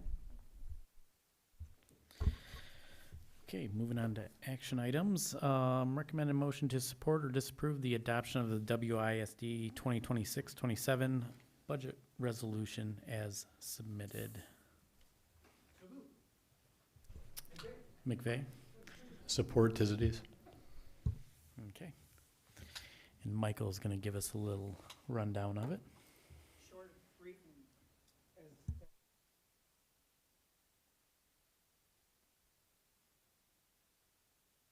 With my microphone on, let's just do another quick test. Hey, it works. So I did this last year, I did this 2 years before, I did this 3 years before, and a lot of it is similar, except this year, Brian Marcel at the WISD snazzed up his presentation just a little bit at my insistence. But I want to just talk, for those of you who are unaware of what goes on, oh, there it is, it's up there. This is a mandated budget review based on the revised school code. And I'm going to zip through some of these. We look at this, and by June 1st, we need to respond and tell the ISD our notes on their budget. And it's not both budgets. There are basically two budgets. One is the special education budget, and the other is the general fund budget. Bye, Zach. So we can offer them specific budget objections if needed, and in the past few years we haven't had very many, and they will listen and take them under consideration. All right. This is happening simultaneously at all districts across Washtenaw. So an ISD is basically an educational service agency that was created by legislature in 1962, and it's designed to help us basically spend money from the feds and the state wisely and leverage volume to lower the prices, which is a great thing. So they are prime stewards of our finances in this county. I'm going to skip this part. There we go. So in the general ed services, they basically have 5 separate areas. I just want to talk about these 5 just so you see some of the things that they are up to. I'll start with data and technology services. If you look at network connectivity and state connections, you'll also notice that application hosting, they host PowerSchool up there. It would have been prohibitively expensive if we alone ran PowerSchool or ran the licenses for PowerSchool. Also, they maintain the physical fiber in the districts, all the districts, and they offer technology services for Lincoln and Ypsilanti. We have our own top-notch services here in-house. In achievement initiatives, they have, you can just read through these yourself, everything from learning series such as book studies, custom learning tailored to certain districts, and also under the learning networks there are a whole number of things, and you'll notice STEM network and principal learning networks, and some of our new leaders probably came through some of those as well. These are some of the highlights of their achievement initiatives: technical support, continuous improvement, for example, special projects such as Grow Your Own and the MySTEM regional network, and as well as equity, inclusion, and social justice. There are a number of things they've been up to there. Community and school partnerships. You've heard of My Future Fund. They maintain that. Family Mental Health and Wellness Series. And a thing I didn't know much about, but I've learned a bit more about it, is the Trusted Parent Advisors to reduce barriers for families in early childhood programs. Extraordinarily important. Of course, career technical education came to the forefront this year with the passage of the millage. It's the WISD that is maintaining that millage. They do a lot of work focusing on how that money is spent and so forth. And I've got a slide or two on their proposal coming up. Just so you're, well, here it is right here. They're anticipating $25 million when the funds start to hit in July. They haven't hit yet. So this is all fund revenues that they're anticipating. A little from the state, and when I say a little from the feds, half a million here, $500,000 there. Eventually it adds up to real money. This is how they intend to break down the millage funding. 70% goes to, of course, salary and benefits and capital costs. And if you want this, we have the slide in our board pack. Please feel free to drill into that. And of course, the ISD uses all of these opportunities to leverage as many opportunities as possible in the communities that they serve all over Washtenaw.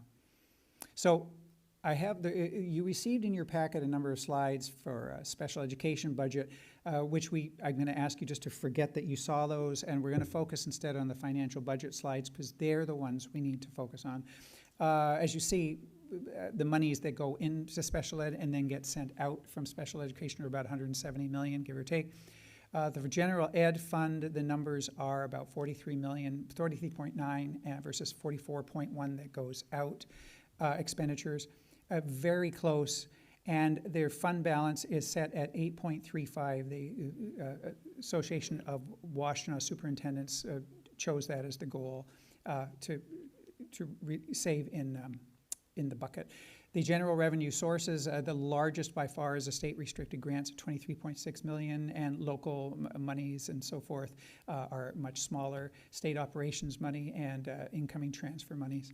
So here are the big things that changed the revenue this year. There was a net increase of about 4% from property taxes, again, Washtenaw-wide.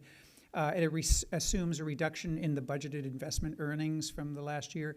Section 81 of the Act basically says, determines how the ISD spends its money, and operations are flat this year, and there's no revenue carryover from grants. Expenditures have changed slightly. Overall expenditures are a bit lower due to no grant revenue carryover, and there's an added instructional services assistant superintendent position, added staffing for succession planning, and they've added a key staffing person for desktop security. Another change is it assumes all vacancies are filled, assumes all steps are increased, assumes 2.5% wage increases for non-bargaining staff, and a 3.5% increase in health care.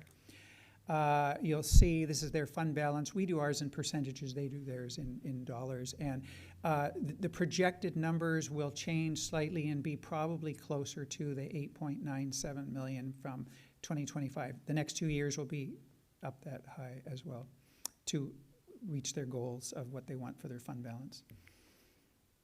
And the cute kids saying thank you. If there are any questions, I'll try my very best to answer them, but I may end up directing you to other sources for that information. I will say that if you're looking through the packet and saw the fund balances change greatly under the special ed section, part of that is because of those darn superintendents. They got together and decided on a $5 million fund balance. And so it's projected now the transfers will increase out so that there's no big spend on anything. They're aiming to keep to their goal of a $5 million fund balance for the next 2 years and going forward. And that's what they thought was safe and wisest and most fiscally sound. So if there are no questions, okay, there are questions. Yes, ma'am. And I sincerely apologize for not having thought about this sooner, but as an employee of the WISD, am I conflicted out on this? Sorry, I really should have thought of that sooner. I don't think you are, but if you'd like to recuse yourself, just, Yeah, you know, I'll abstain. overabundance of caution. Yeah, I'm going to abstain. Thank you for mentioning that, Darcy. I appreciate that. Yeah. Michael, what percentage was the fund balance of the overall? I don't know. They go by dollars, as I was pointing out. Their fund balance is by millions of dollars. So I think it works out to actually, I'm not even going to guess. I don't know the precise. Okay, so they don't treat fund balance like school districts. No, you could probably work it out, $9 million out of their budget of people who were paying attention earlier. 213 million, I think it was. Okay. All right. Thanks. Did you throw out a percentage, Jason? I just doing it in my head, it's a little bit over 4%. Yeah, anything under 5% is dangerous territory and requires the state's intervention. But I think it comes to around that. 5 million is higher. I think it's higher than 5%. But I could be. The 8.35 or the 5 million? It depends on whether you're calculating the fund balance against the entire budget versus just our general. I'm sorry. I was doing it for the entire budget. My bad. But if you look over the years, we've done fairly well. They've done fairly well and done well by us. They've been very good fiscal stewards. And if you ever have questions, Brian Marcel at WISD is very prompt to answer. In fact, he was very prompt when I asked him a question a few hours ago. He jumped right on the phone and got back with me. I did have one question, and I don't know, maybe you might not have the answer to this, but the 24-25 budget dollars were about 43 million, then in 25-26 amended budget was jumped up to 61, and now their projected 26-27 is back down to the 43.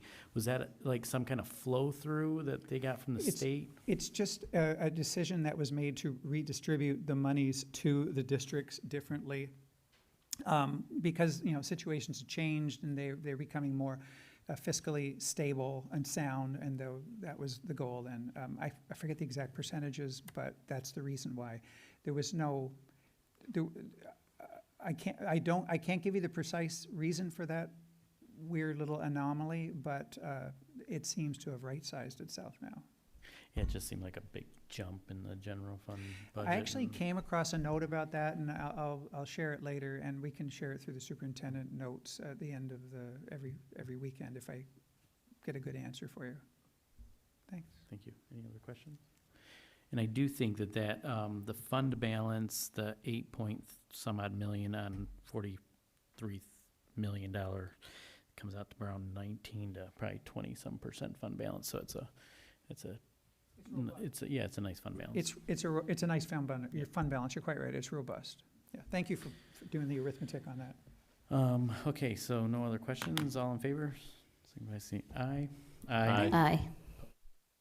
Hearing none. Motion carried. 7-0. And if I could just ask.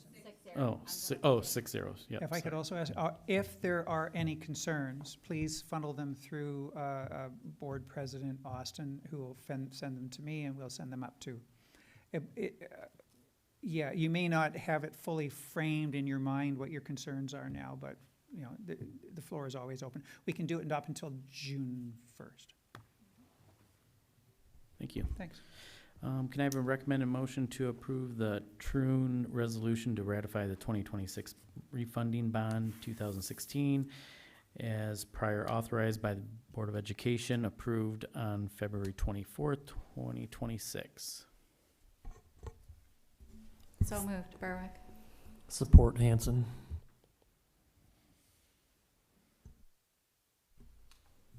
So as an action item had said, we came to originally on that 24th meeting and you guys authorized us to continue this process of refunding when the markets were set to be favorable financially for us. And so we went to the market and priced those bonds on Monday, May 4th. And it was actually poised and ready to delay depending on the volatility of the market and how that goes. And our partners, we come together in multiple calls that day as we go to the market, and we snuck in on Monday and had a great pricing, and it was actually higher than or more favorable for us. And so we did have those, and those were reported back to us on May 5th on Tuesday. And so these are coming back to you to finalize the authorization to kind of close on that refunding.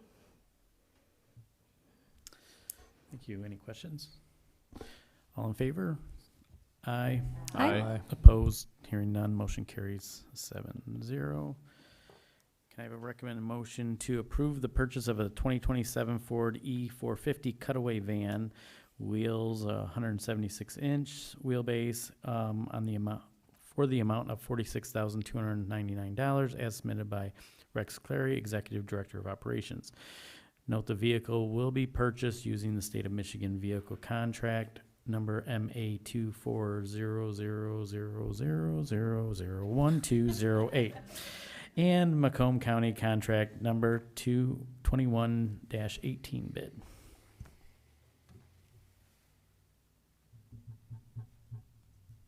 So moved, Gold. I'll second that. So we, as some of you are aware, Dave Rinch is currently our mail/food service delivery driver. He also helps with the traffic at Woodland Meadows and Heritage in the mornings. Since I've been here, we've had 3 drivers: Dave Steeb, who retired, Ivan Clemens, who retired, and then we have Dave, retired Officer Rinch, I guess. We use this truck to do inter-office mail, delivery of equipment, cleaning equipment, and we also move food. We use this to deliver food for our alternative high school as well as our ECSE program here at Liberty. This truck will replace a Model 2000 truck that used to be our backup. The 2013 vehicle, we've had some repairs and it's been in the shop. We've had to rent vehicle to fill this need when that truck goes down. So in large events like graduation, big community education rentals, we do need 2 trucks during those times. So, any questions? No questions. All in favor signify by saying aye. Aye. Aye. Opposed? Hearing none, motion carries 7-0. Thank you. Thank you. We'll move on to our scheduled report, the D.E.I.A.C update and proposed recommendations for strategic plan. Presenters are Ryan Kerr, Charlie Hurst, and Dr. Kowalski. What, meow? I got it. I came to party here. I'm having a good time. Well, good evening. Hello, my name is Dr. Ryan Kerr. I am here alongside Charlie Hurst. We are the co-chairs of the Diversity, Equity, and Inclusion Advisory Committee. We are also joined by Dr. Rachel Kowalski, who I'm actually going to let speak first and talk a little bit about her relationship with our committee this year. Thank you. I'll be brief for this. I just wanted to say thank you to the D.E.I.C for welcoming me as part of the group this year.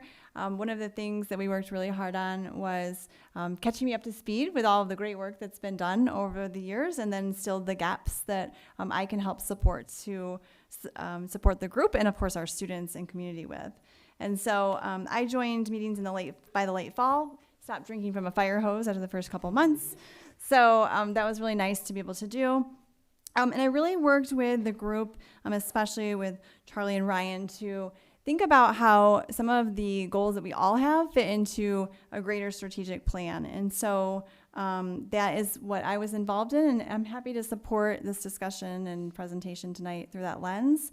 And then I'm sure they're going to share some of the things that still are lingering and that they'll want you to be considered as well. Super, thanks. And also, I should also mention that there are some members of the D.E.I.A.C who have joined us here this evening. Thank you very much for being here, and I don't mind saying a former member of the D.E.I.A.C is here in the crowd as well. All right, so we thought, since this year was a little bit different for us as a committee, we operated a little bit differently, that maybe Charlie could bring us up to speed on what our committee has been in the past, just to kind of situate what we've done this year. So. Hello. So we have had a very collaborative relationship with Dr. Kowalski. She's attended many of our meetings to ensure that our objectives are aligned with SAS goals. This year we did have a challenge with some shifting membership. Joining the committee is a big commitment, and you don't really know what you're getting into until you get into the room. So we do appreciate, everyone, no matter how long they have been on the committee. We are thankful, and community members, we do encourage you to please apply. We did have an amazing applicant pool at the start of the year. We have never had so many diverse, talented, qualified individuals apply. And because we had so many people, when someone, recognized that they couldn't, commit to the committee, we had other people we had a bench of people waiting to step up and join. So we were very excited about that. We hope it continues. We're hoping that, more people applying to the committee could indicate that people are more comfortable in the community, just entering into that type of space. And we see that there is a lot of momentum around this work. So, like I said, we are thankful for people's time, and some of the things we have been working on this year is increased visibility across the district, showing up, being engaged, and we're really thankful that our committee charter helps us to stay aligned with the SAS vision and provides, continuity. And we spent a lot of time this past school year identifying how we can support the strategic plan and make recommendations that are impactful. So this is how the D.E.I.A.C has worked in the past. People apply throughout the year, so we accept applications on a rolling basis. You can go online to the SAS website to where they have the diversity information, and there is an application to join. So please, we would love. I'm leaving. This is my last month on the committee, so we do have a number of people who are rolling off, and I really had a great experience over the past 4 years, and I really thank you all for the opportunity to participate on this committee. So committee member selection has become more democratic and collaborative. So we discuss it at the first meeting of the year in September. We discuss the applications. The information is available to all of the committee members. We have a discussion, and then Ryan and I come together, and ultimately we're the ones that decide, who is going to join the committee. So new members, their first meeting would actually be in October. And, the school year goes by really fast. So we only have 9 minutes a year, and they're 90 minutes long. And if you're new, you only get 8 minutes, and you've got, 8 months. And it can take a little while to, adjust to the routine of the committee. The bulk of our work is done in subcommittees. And this does require some work being done in between meetings, outside of our monthly scheduled meeting. And subcommittees, most of the work we do is done in subcommittees where we review policies and draft recommendations that are distributed to the appropriate district leaders. You're so good at this. And our subcommittees are based on these objectives, which are rooted in the 3-year plan. So structure, systems, policies, safety, healing, empowerment, learning, curriculum, assessment, community partnerships, recruitment. Yes, yes, it's all coming back. So, historically, this is how the D.E.I.A.C has presented our recommendations to the school board. So we keep the D.E.I.A.C policy at the top so we can keep in mind what we're actually tasked to do so that we can stay in our lane. And then we provide, the question that we're trying to answer, whatever the issue is. We provide our recommendations and then research and resources to support, why we're asking for these particular recommendations. And we make sure that they get distributed to the right person. So I'm on the communications committee. So Jackie Martin is someone I bug very frequently, and she's always, responsive. So we're thankful for kind of the collaborative relationship with, admin across the district. Thank you. So just to once again orient where we've been, this is the 3-year plan in question. So each of these 5 main headings are the subcommittees that we work in, and then there are targets within each of those objectives that we basically spend the year monitoring. So we have a tool. This is just one example. Each of those targets basically has a line item like this that allows us to, as a committee, identify, if this were being fully implemented as a target, what would it look like? What would an example of, successful implementation look like? And then we kind of gauge our evidence of progress. We make a judgment on the status of that, and then we try to identify who within the district might be a primary operator that can help us working towards those goals. So that's kind of where we've been. And before I get into the recommendations that we have that we would hope to see lifted into the strategic plan, we thought we could highlight some of the good work that's being done throughout the district really quickly that happen to align with the objectives for our 3-year plan. So I'm not going to read through all of these. You can see them, you can look at them, just to identify some of the great work that's being done here.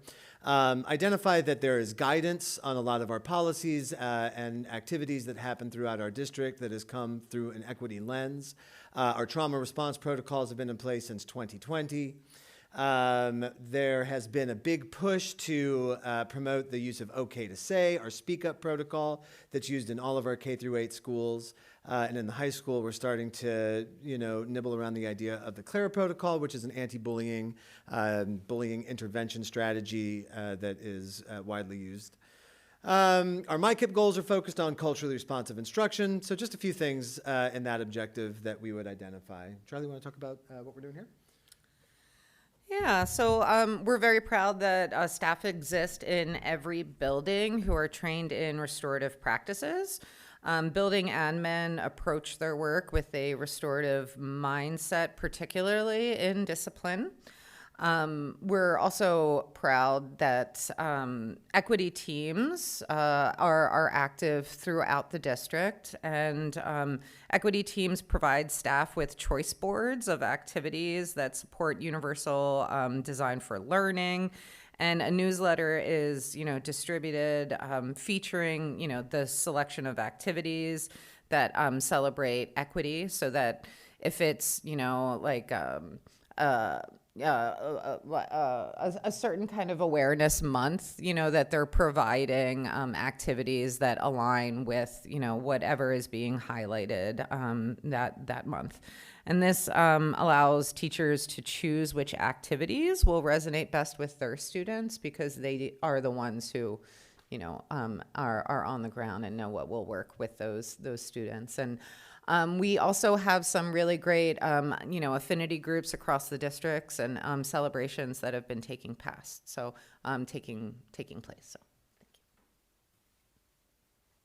I felt really passionate about going over Objective 3. So again, we're kind of about to transition into some of the new work that we've done, but I just wanted to speak a little bit to Objective 3, which really focused on the hiring, development, retention, and recruitment of staff.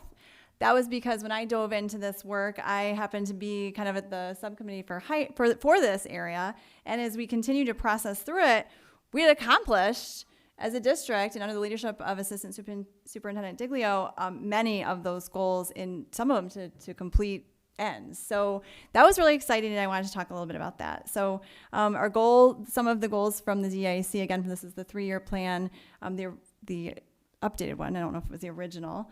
We're using new tools like Spark Hire to strengthen pre-interview pools, and that's been a very, very important part of supporting some of this work.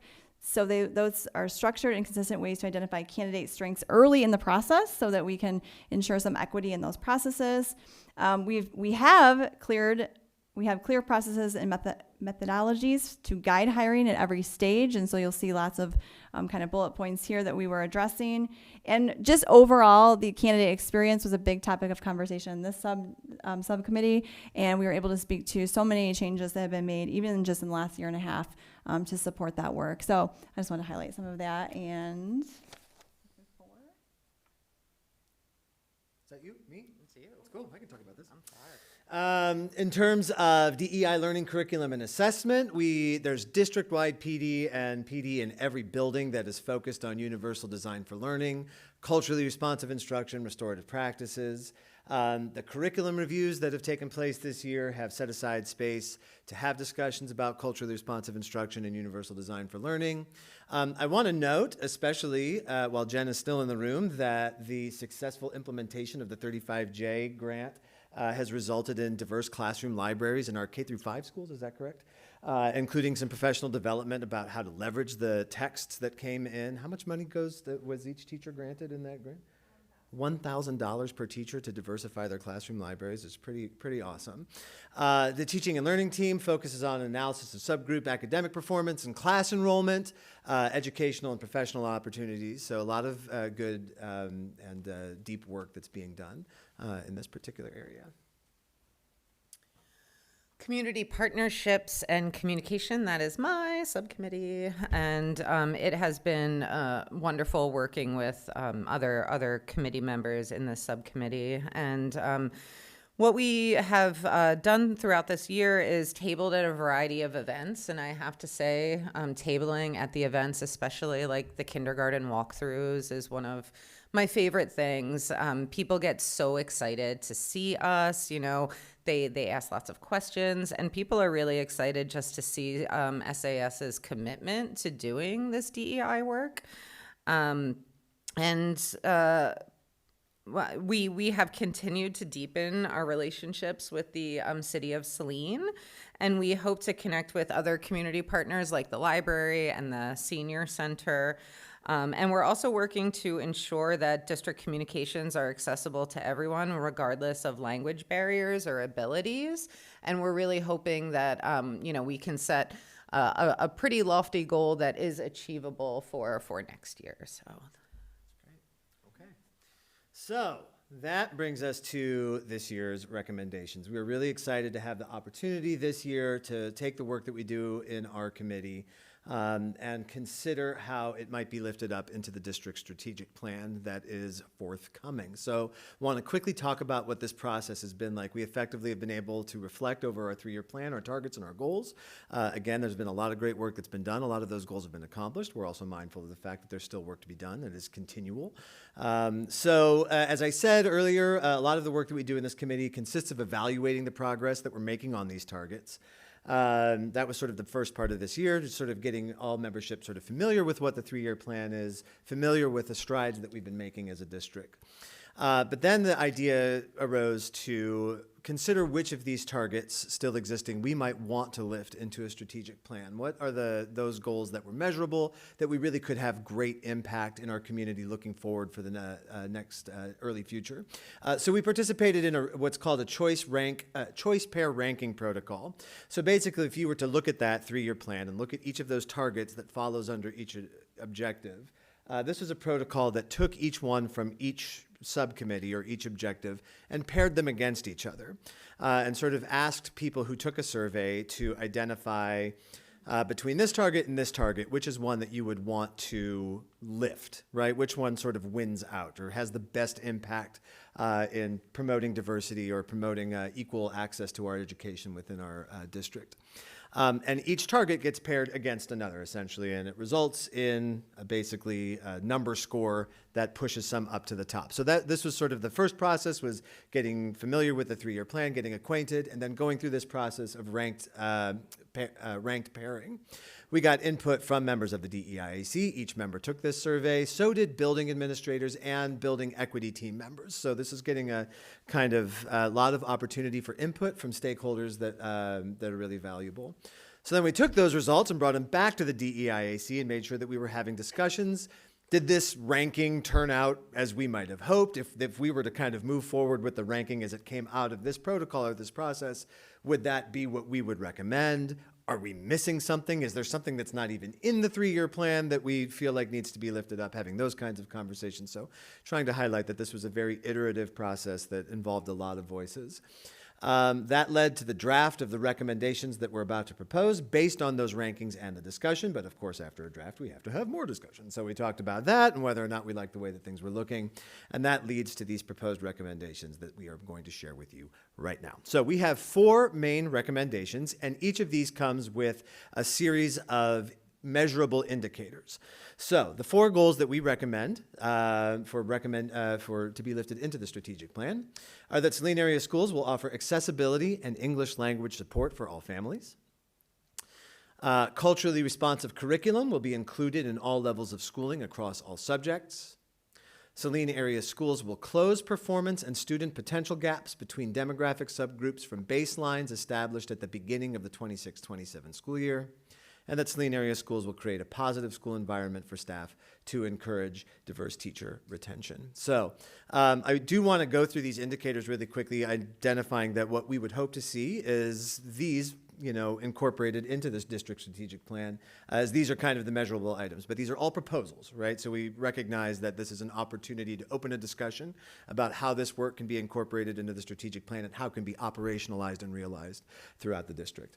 So within this first recommendation of providing accessibility and English language support for all families, we hope to see a satisfaction rating related to ELD and English language services for students and families requiring English language support remaining at or exceeding 80%.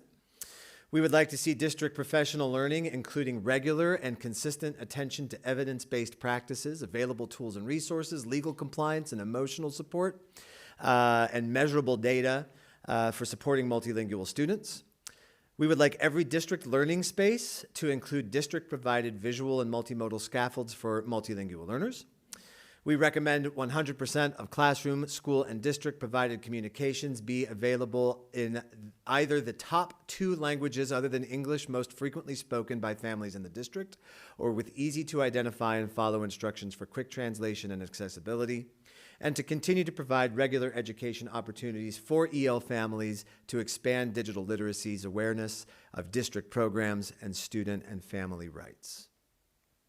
For our recommendation that culturally responsive curriculum be included in all levels of schooling across all subjects, we include indicators that district-provided professional development in all schools includes specific targeted attention to culturally responsive teaching, universal design for learning, specific support strategies for diverse student populations, and anti-bias training. The curriculum reviews and subsequent departmental and individual coaching include specific explicit attention to culturally responsive teaching and universal design for learning. That equity teams exist in every building in the district. And 75% of student-facing building staff has gone through approved explicit training covering student identities, social justice and education, or culturally responsive instruction. For our third recommendation, that Saline area schools close performance and student potential gaps between demographic subgroups. We hope to see regular cadence of data review and program development and evaluation in place in all schools throughout the district.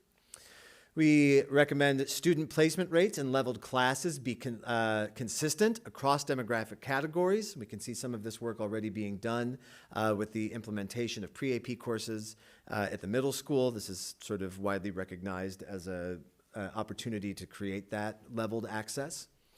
That student access to high quality and academic supports is consistent across demographic categories, and that measurements of outcome and postgraduate opportunities are broadened according to evidence and research-based indicators, which is to say that we do not simply rely on test scores as an example of student readiness or preparedness for the world. Our kids do a lot of amazing things.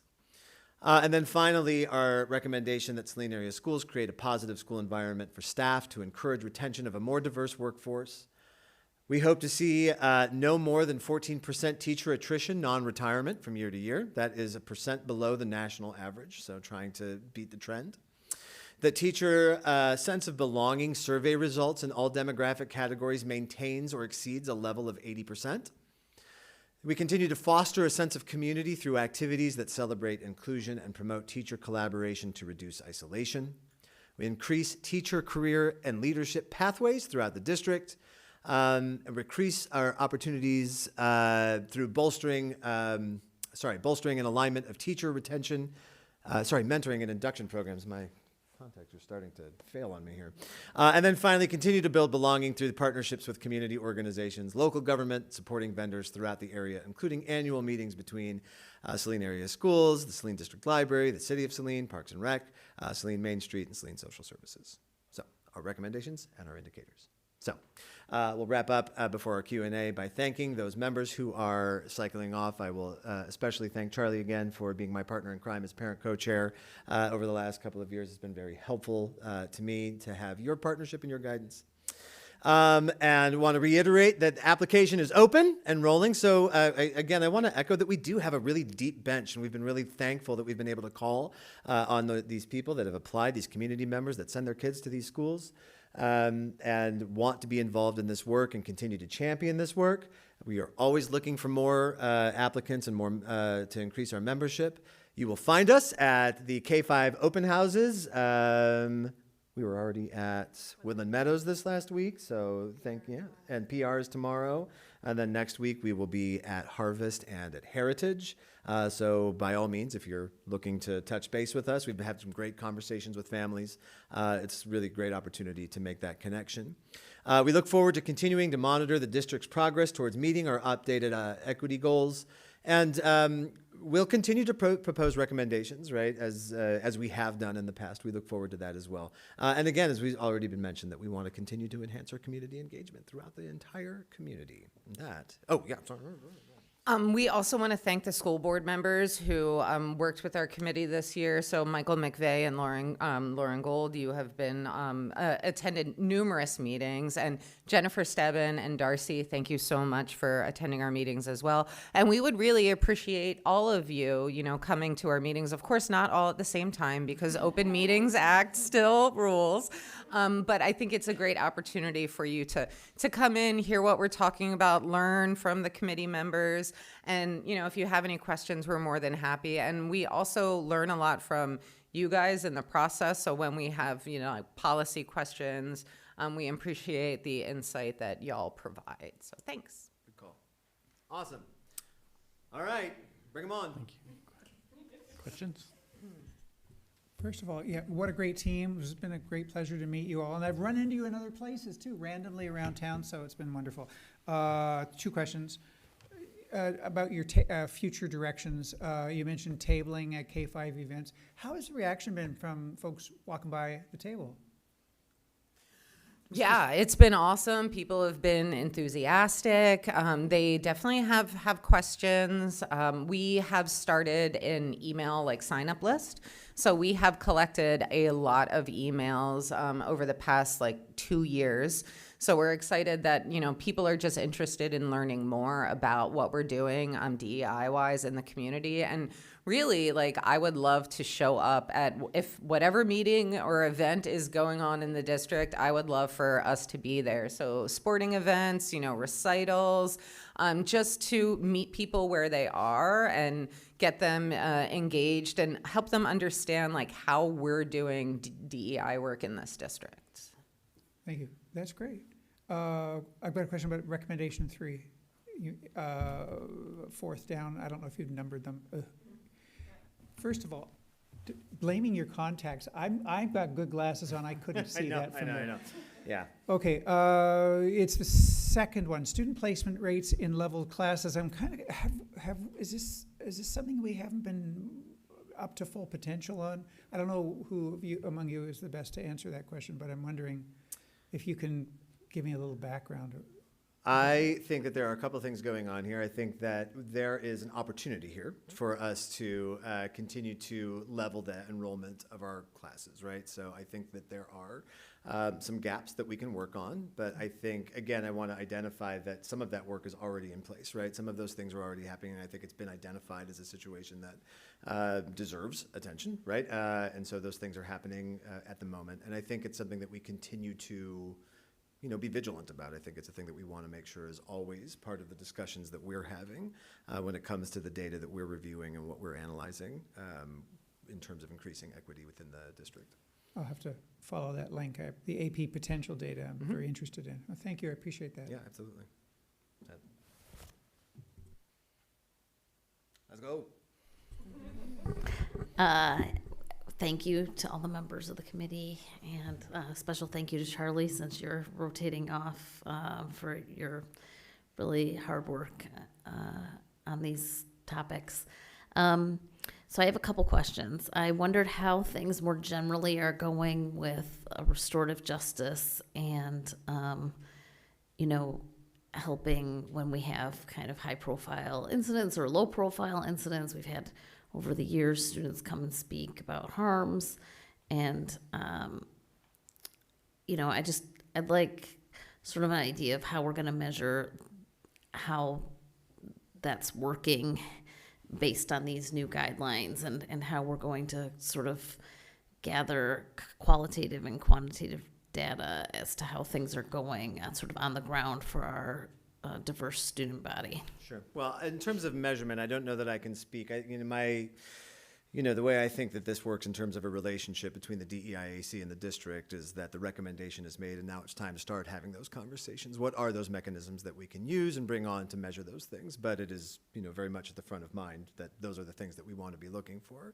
But in terms of what practices have been going on so far, right, when we talk about restorative justice, I think it's really important to couple that with restorative practices, not one and the same, closely related, right? But when we talk about restorative justice, the restorative piece of that means that you are putting back together a community that has been broken, that's been disrupted. So restorative practices is the work of building that community in the first place, right? To say that when there is harm done, when something has been in disrepair, right, that there's something to put back together. And so a lot of the work that's been happening throughout the district has been in that capacity over the course of this year. So you can point to anything from the morning meetings that are happening in our K-8 spaces. This year I had the opportunity in my professional position to lead grade level advisory lessons at the high school that I hope have had a positive impact, right? So things like that, encouraging the use of restorative practices throughout our district. And then I think it's safe to say that all of our district administrators and building administrators in particular are trained in restorative practices and restorative justice. So especially when they're taking that disciplinary approach, they're doing it through a restorative lens. So I do think a lot of work has been being done throughout the district in terms of that building of community this year. I think the students that spoke earlier this evening are a great representation of that, right? And that's just one small microcosm of where you see that work being done. Our teachers are building relationships, and they are really, creating a space where kids want to be. Okay, I have two more things just because I think this work is so interesting. I was curious and interested in the committee's recommendation to work on retention of diverse or retention of our teachers versus like conversations in the past regarding hiring practices, and I would imagine they're one and the same as you look at mentorship, but I wanted to sort of hear more, I guess, about that. Sure. So as Dr. Kowalski pointed out, Carol Diglio has done some phenomenal work. Her department has done some phenomenal work. I think in a lot of ways, when you look at what our 3-year plan identified as targets that we would hope to achieve in terms of casting a net, having some consistent practices, what did I just see the other day? That like in hiring, consistency is the equitable thing, right? If you are working off of a script, if you are working off of, you're not deviating from that list of questions, you are creating consistency across your practices, you are doing those equitable things. So there's not a time where I spend time in Carol's office where she doesn't teach me something incredible that they have done or that they've been working on. I learn an awful lot being in that space. So I think a lot of important work has been being done to cast as wide a net as possible to encourage diverse candidate pools throughout the district. And right now, what feels like the more impactful move is to say, can we build a community within this district, within this school, that when people come to work here, they want to stay here, right? And they realize that they are supported here. They realize that they are part of this community when they are in these buildings. They realize that they are part of this community when they are downtown having dinner, right? And so making sure that we are working in a reciprocal way with our community partners to ensure that this is a space that's supportive of everybody that lives here, everybody that works here, everybody that goes to school here. So I think that was largely the thinking around kind of where we are situated with those goals right now. That's really helpful. I was trying to kind of, I assumed that it was something like that, but I think hearing you versus like just looking at the bullet points is helpful. Well, just on a personal note, thank you. And I walked into my last CEB meeting, and I was over at Heritage, and there was Jewish American History Month, board up, and I don't remember. It may be that that's been there in the past when my kids were in school, but I don't remember it. And it was just like a small personal moment of how when you see yourself reflected in some way in our schools, it can really mean a lot to parents and students alike and community members, I'd imagine. So anyways, that was a personal moment of like, wow, this work is really impactful. Thanks for sharing. It's good. If I'm missing anything, by all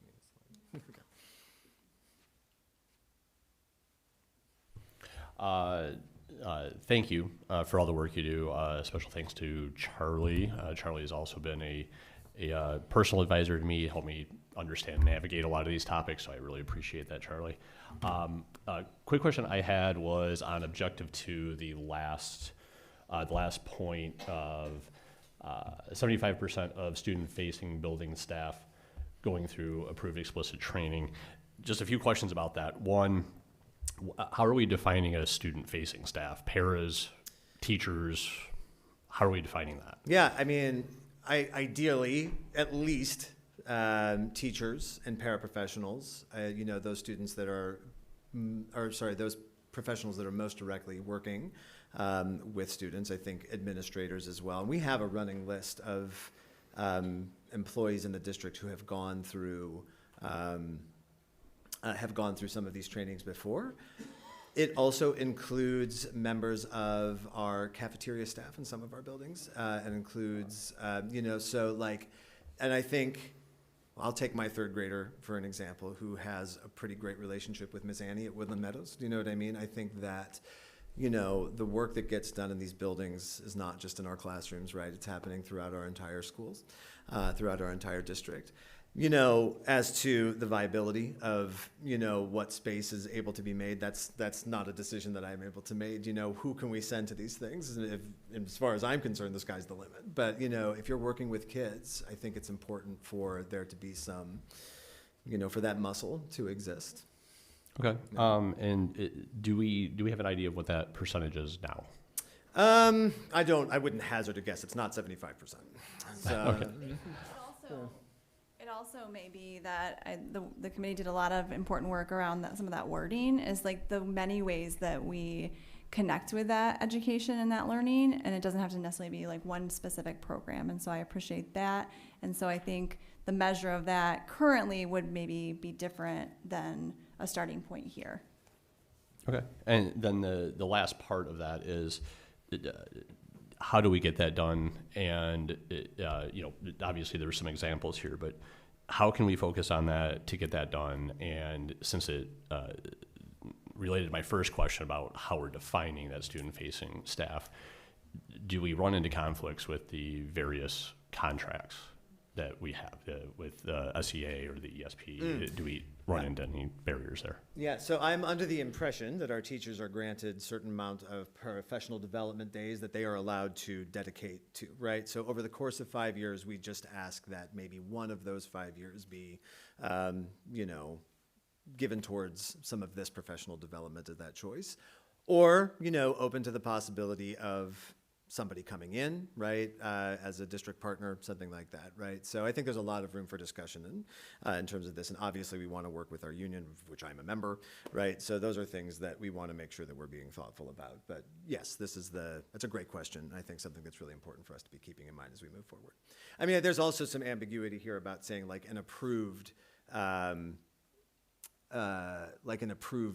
vendor, right? Like, does this count, right? Well, that's a discussion, right? Who's going to determine whether or not it's like that's a thumbs up or that's a thumb sideways, right? So, there is I think some room for growth in this particular area. But what we really want to see at the end of the day is our staff here in the district bolstered up in this area, kind of being able to speak the same language when we're talking about how we're supporting our kids.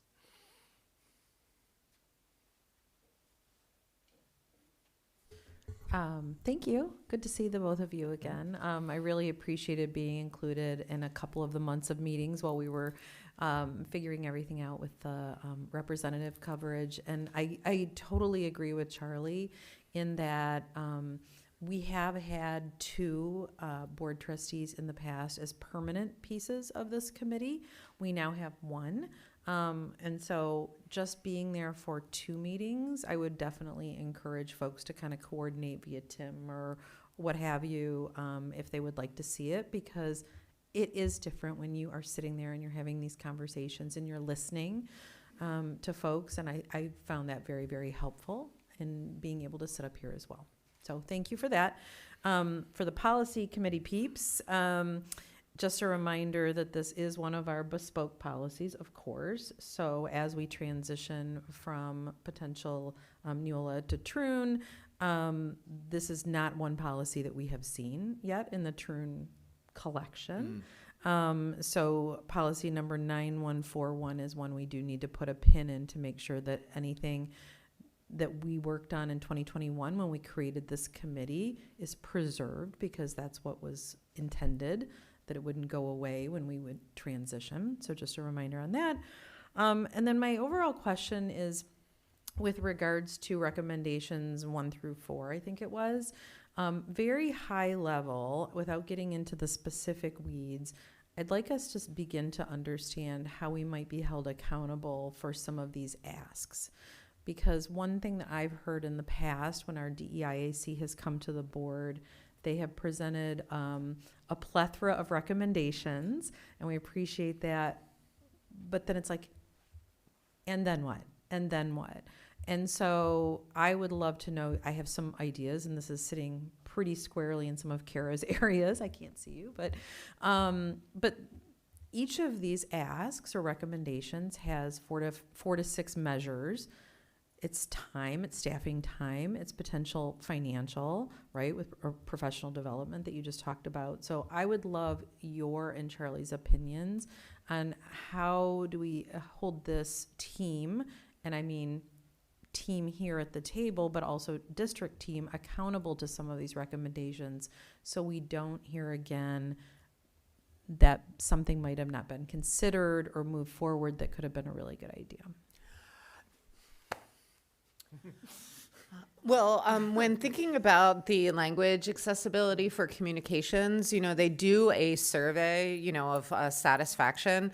One thing that we can try and do is get more people to fill out that survey, because we know when you look at how many EL families are in the district and how many complete that survey, really we need more people so that we can get a better idea of how we are doing to achieve these goals. So being open with the public and hearing from them and having those survey opportunities, but also making sure that you're using really good surveys, impactful surveys that are going to give you meaningful data. And if the set is too small, you're not really going to get, quality information. So that's one thing. Yeah. Could you? Yeah. One other thing that I will mention too is, and I apologize for having left out some other people that gave input into some of these measures, are people who will be impacted by them potentially if they are taken up, right? So an opportunity to talk with Jackie, an opportunity to talk with Carol, an opportunity to talk with Jen and with Kelly Widman, like people whose roles in the district are very much in orbit around some of these recommendations should they be taken up, right? And I think, we propose these with confidence, knowing the great work that gets done in this district by very competent people. And so I would lift that as a component of that as well. But and I will. Yeah, I'm going to add on to that I noted that you mentioned some of this things squarely with Kara. This sits actually squarely with all of us, and that was one of the calls that I felt you all responded to, and I appreciate that very much, because we all need to be held accountable for important work to create accessible opportunities for students. And so what will happen is these will come to us at the Strategic Planning Committee and the work that's being done on that, and these will continue to be iterative. Many of them you might see proposed in the final plan as written, and many you may see change from the various voices that will then continue to be, to look at them. But this, we're all accountable for this work, and through a strategic plan, which is why I was so happy that you all were willing to engage in this. We can hold ourselves accountable to it through measures. And so we don't end up asking ourselves, like I asked, quite frankly, Ryan, and I was like, what? How do we hold ourselves accountable to it? We need to make it into a district plan. And so I'm looking forward to the continued conversations and then coming back to you all for, that, again, iterative conversation. I just wanted to clarify, I was not saying that all of this is on Kara's shoulders. And I was definitely not saying that the board shouldn't also be held accountable. I'm saying that the few that I dug into, thank you for sending this in advance, I appreciate that. And the few that specifically caught my eye were very much in teaching and learning. And so that was one example of some of the measures that I knew that team would be involved in. So it would be nice to understand how you thought that might translate for a first step. Sure. Okay. I don't know which one of you recognized the relationship with the Costa Rica trip. You'd mentioned this natural accepting of different cultures, and it was particularly what I noticed is it was between Cruz and James Rush and Owen. So you've got two hardcore athletic in one corner of culture, right? And then you've got Owen, and so we send them on this trip, and they just naturally come back, and you could see the impact of it was tangible when Owen said that to James and Cruz, and I think it would just be a tremendous opportunity to explore that avenue where you're getting this natural acceptance, and now you've got I think there was 6 or 7 of those kids here. You've got natural advocates delivering your message indirectly, and it was just such an impactful statement that Owen made, and it was leveraging off that would just be a fantastic opportunity. The presentation by the Costa Rica trip was absolutely amazing, and it made me really proud to hear all of the positive things that they were saying. But I also think it speaks volumes to what happens when people are actually together and having conversations and looking at each other. And I think just getting more people into more spaces, especially when it's not necessarily an echo chamber, where there is a lot of diversity in thought, but also and at all levels. So if we can try to create more of those opportunities, I think it would be really amazing. The Justice Leaders program that WISD does, it's a free program, and I encourage SAS to, use that, but wouldn't it be great if there was justice leaders for parents, so that parents can understand well, this is what the teachers are learning, this is what staff is learning, this is how we can apply it, and just provide that opportunity to bring people together to share, those ideas and have a better understanding of what other people are doing. So I think that's important. Yeah, for sure. I appreciate you lifting me up too. Any other questions? Okay, thank you. Thank you.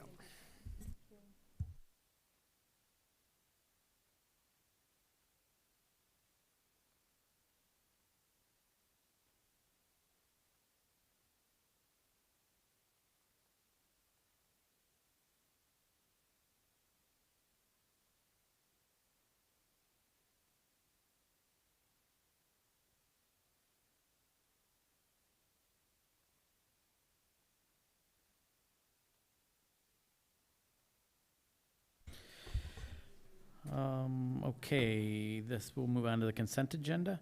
The consent agenda is listed in this agenda will not be read aloud. The motion noted will allow for the authorization of all listed items without discussion unless the member of the board requests that any one or all be considered individually. Can I have a recommended motion to authorize the consent agenda as printed? So moved. McVeigh. Support Hanson. All in favor? Aye. Opposed? Hearing none, motion carries 7-0. Items scheduled for the next agenda. We have a Saline High School, I believe, additional showcase at the next one. And we have something else of which this is becoming like a running joke, you guys. It's just becoming an absolute. I don't remember. It's printed on the agenda. From the agenda. Could you tell me what the So other it's item the Saline Area School Retiree and Student How could I Representatives. forget? Because we're celebrating them 2 days in a row. Yes, thank you for reminding me. We are going to honor our retirees at the board meeting, and then we're going to do a little something a little new the next night at the STEAM Center, and we are going to, it's like open mic afternoon with some of their colleagues, and they're going to share memories and just all kinds of well wishes to our retirees. So it's a little something different, but we will be honoring them at the board meeting here. Thank you for reminding me. This is our second opportunity for public comment. A member of the public may address the board briefly for up to 3 minutes or request to be scheduled on a future agenda. None? Okay, the next Board of Education meeting will be held on May 26, 2026 at 6:30 p.m. We are going to be entering closed session, so can I have a recommended motion to enter closed session of the Board of Education at 8:52, or no, we're going to go 8. We're going to go 9, yep. 9 o'clock, with the intent to reopen session at, I'm going to say 10 o'clock, related to the purchase or lease of property acquisition in accordance with the Open Meetings Act. 8D. Joining us in closed session will be Superintendent Rachel Kowalski, Assistant Superintendent of Finance Miranda Owsley, Executive Director of Communication Jackie Martin, Director of Operations Rex Clary, and our attorney from Thrun Law, Gordon Van Weisbren. Can I have a motion? So moved, McVeigh. McVeigh. Support Stebbin. Stebbin. And this will be a roll call vote. So Secretary Burrick. Aye. Trustee Gold. Aye. Trustee Hansen. Aye. Treasurer McVeigh. Aye. Vice President Stebbin. Aye. Trustee Tizides. Aye. Aye. President Austin is an aye. Thank you.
Okay, I made a recommended motion to re-enter open session of the regular Board of Education meeting at 10:23, and Jennifer seconded that. I would like to make a motion, I would like to make a motion that the Board of Education adopts the purchase resolution authorizing and directing Dr. Rachel Kowalski for 5683 Hines Drive in Pittsfield Township, the superintendent of the schools, or her designee to execute a purchase agreement to make any revisions to the purchase agreement not inconsistent with with this resolution, and to take any other action necessary to purchase the property from the seller upon the terms and the conditions set forth in the purchase agreement, subject to the review and approval by the board's legal counsel. Can I have a second for that? Support Tizities. Support Tizities. And then we'll do a roll call vote for this. Secretary Berwick. Aye. Aye. Trustee Gold. Aye. Trustee Hansen. Aye. Treasurer McVeigh. Aye. Vice President Stebbin. Aye. Trustee Tizides. Aye. And President Austin is an aye. Motion carries 7-0. Can I have a recommended motion to adjourn the regular Board of Education meeting on May 12th, 2026 at 10:29 p.m.? Motion Tizities. Support McVeigh. All in favor? Aye. Aye. Opposed? Hearing none. Motion carries 7-0.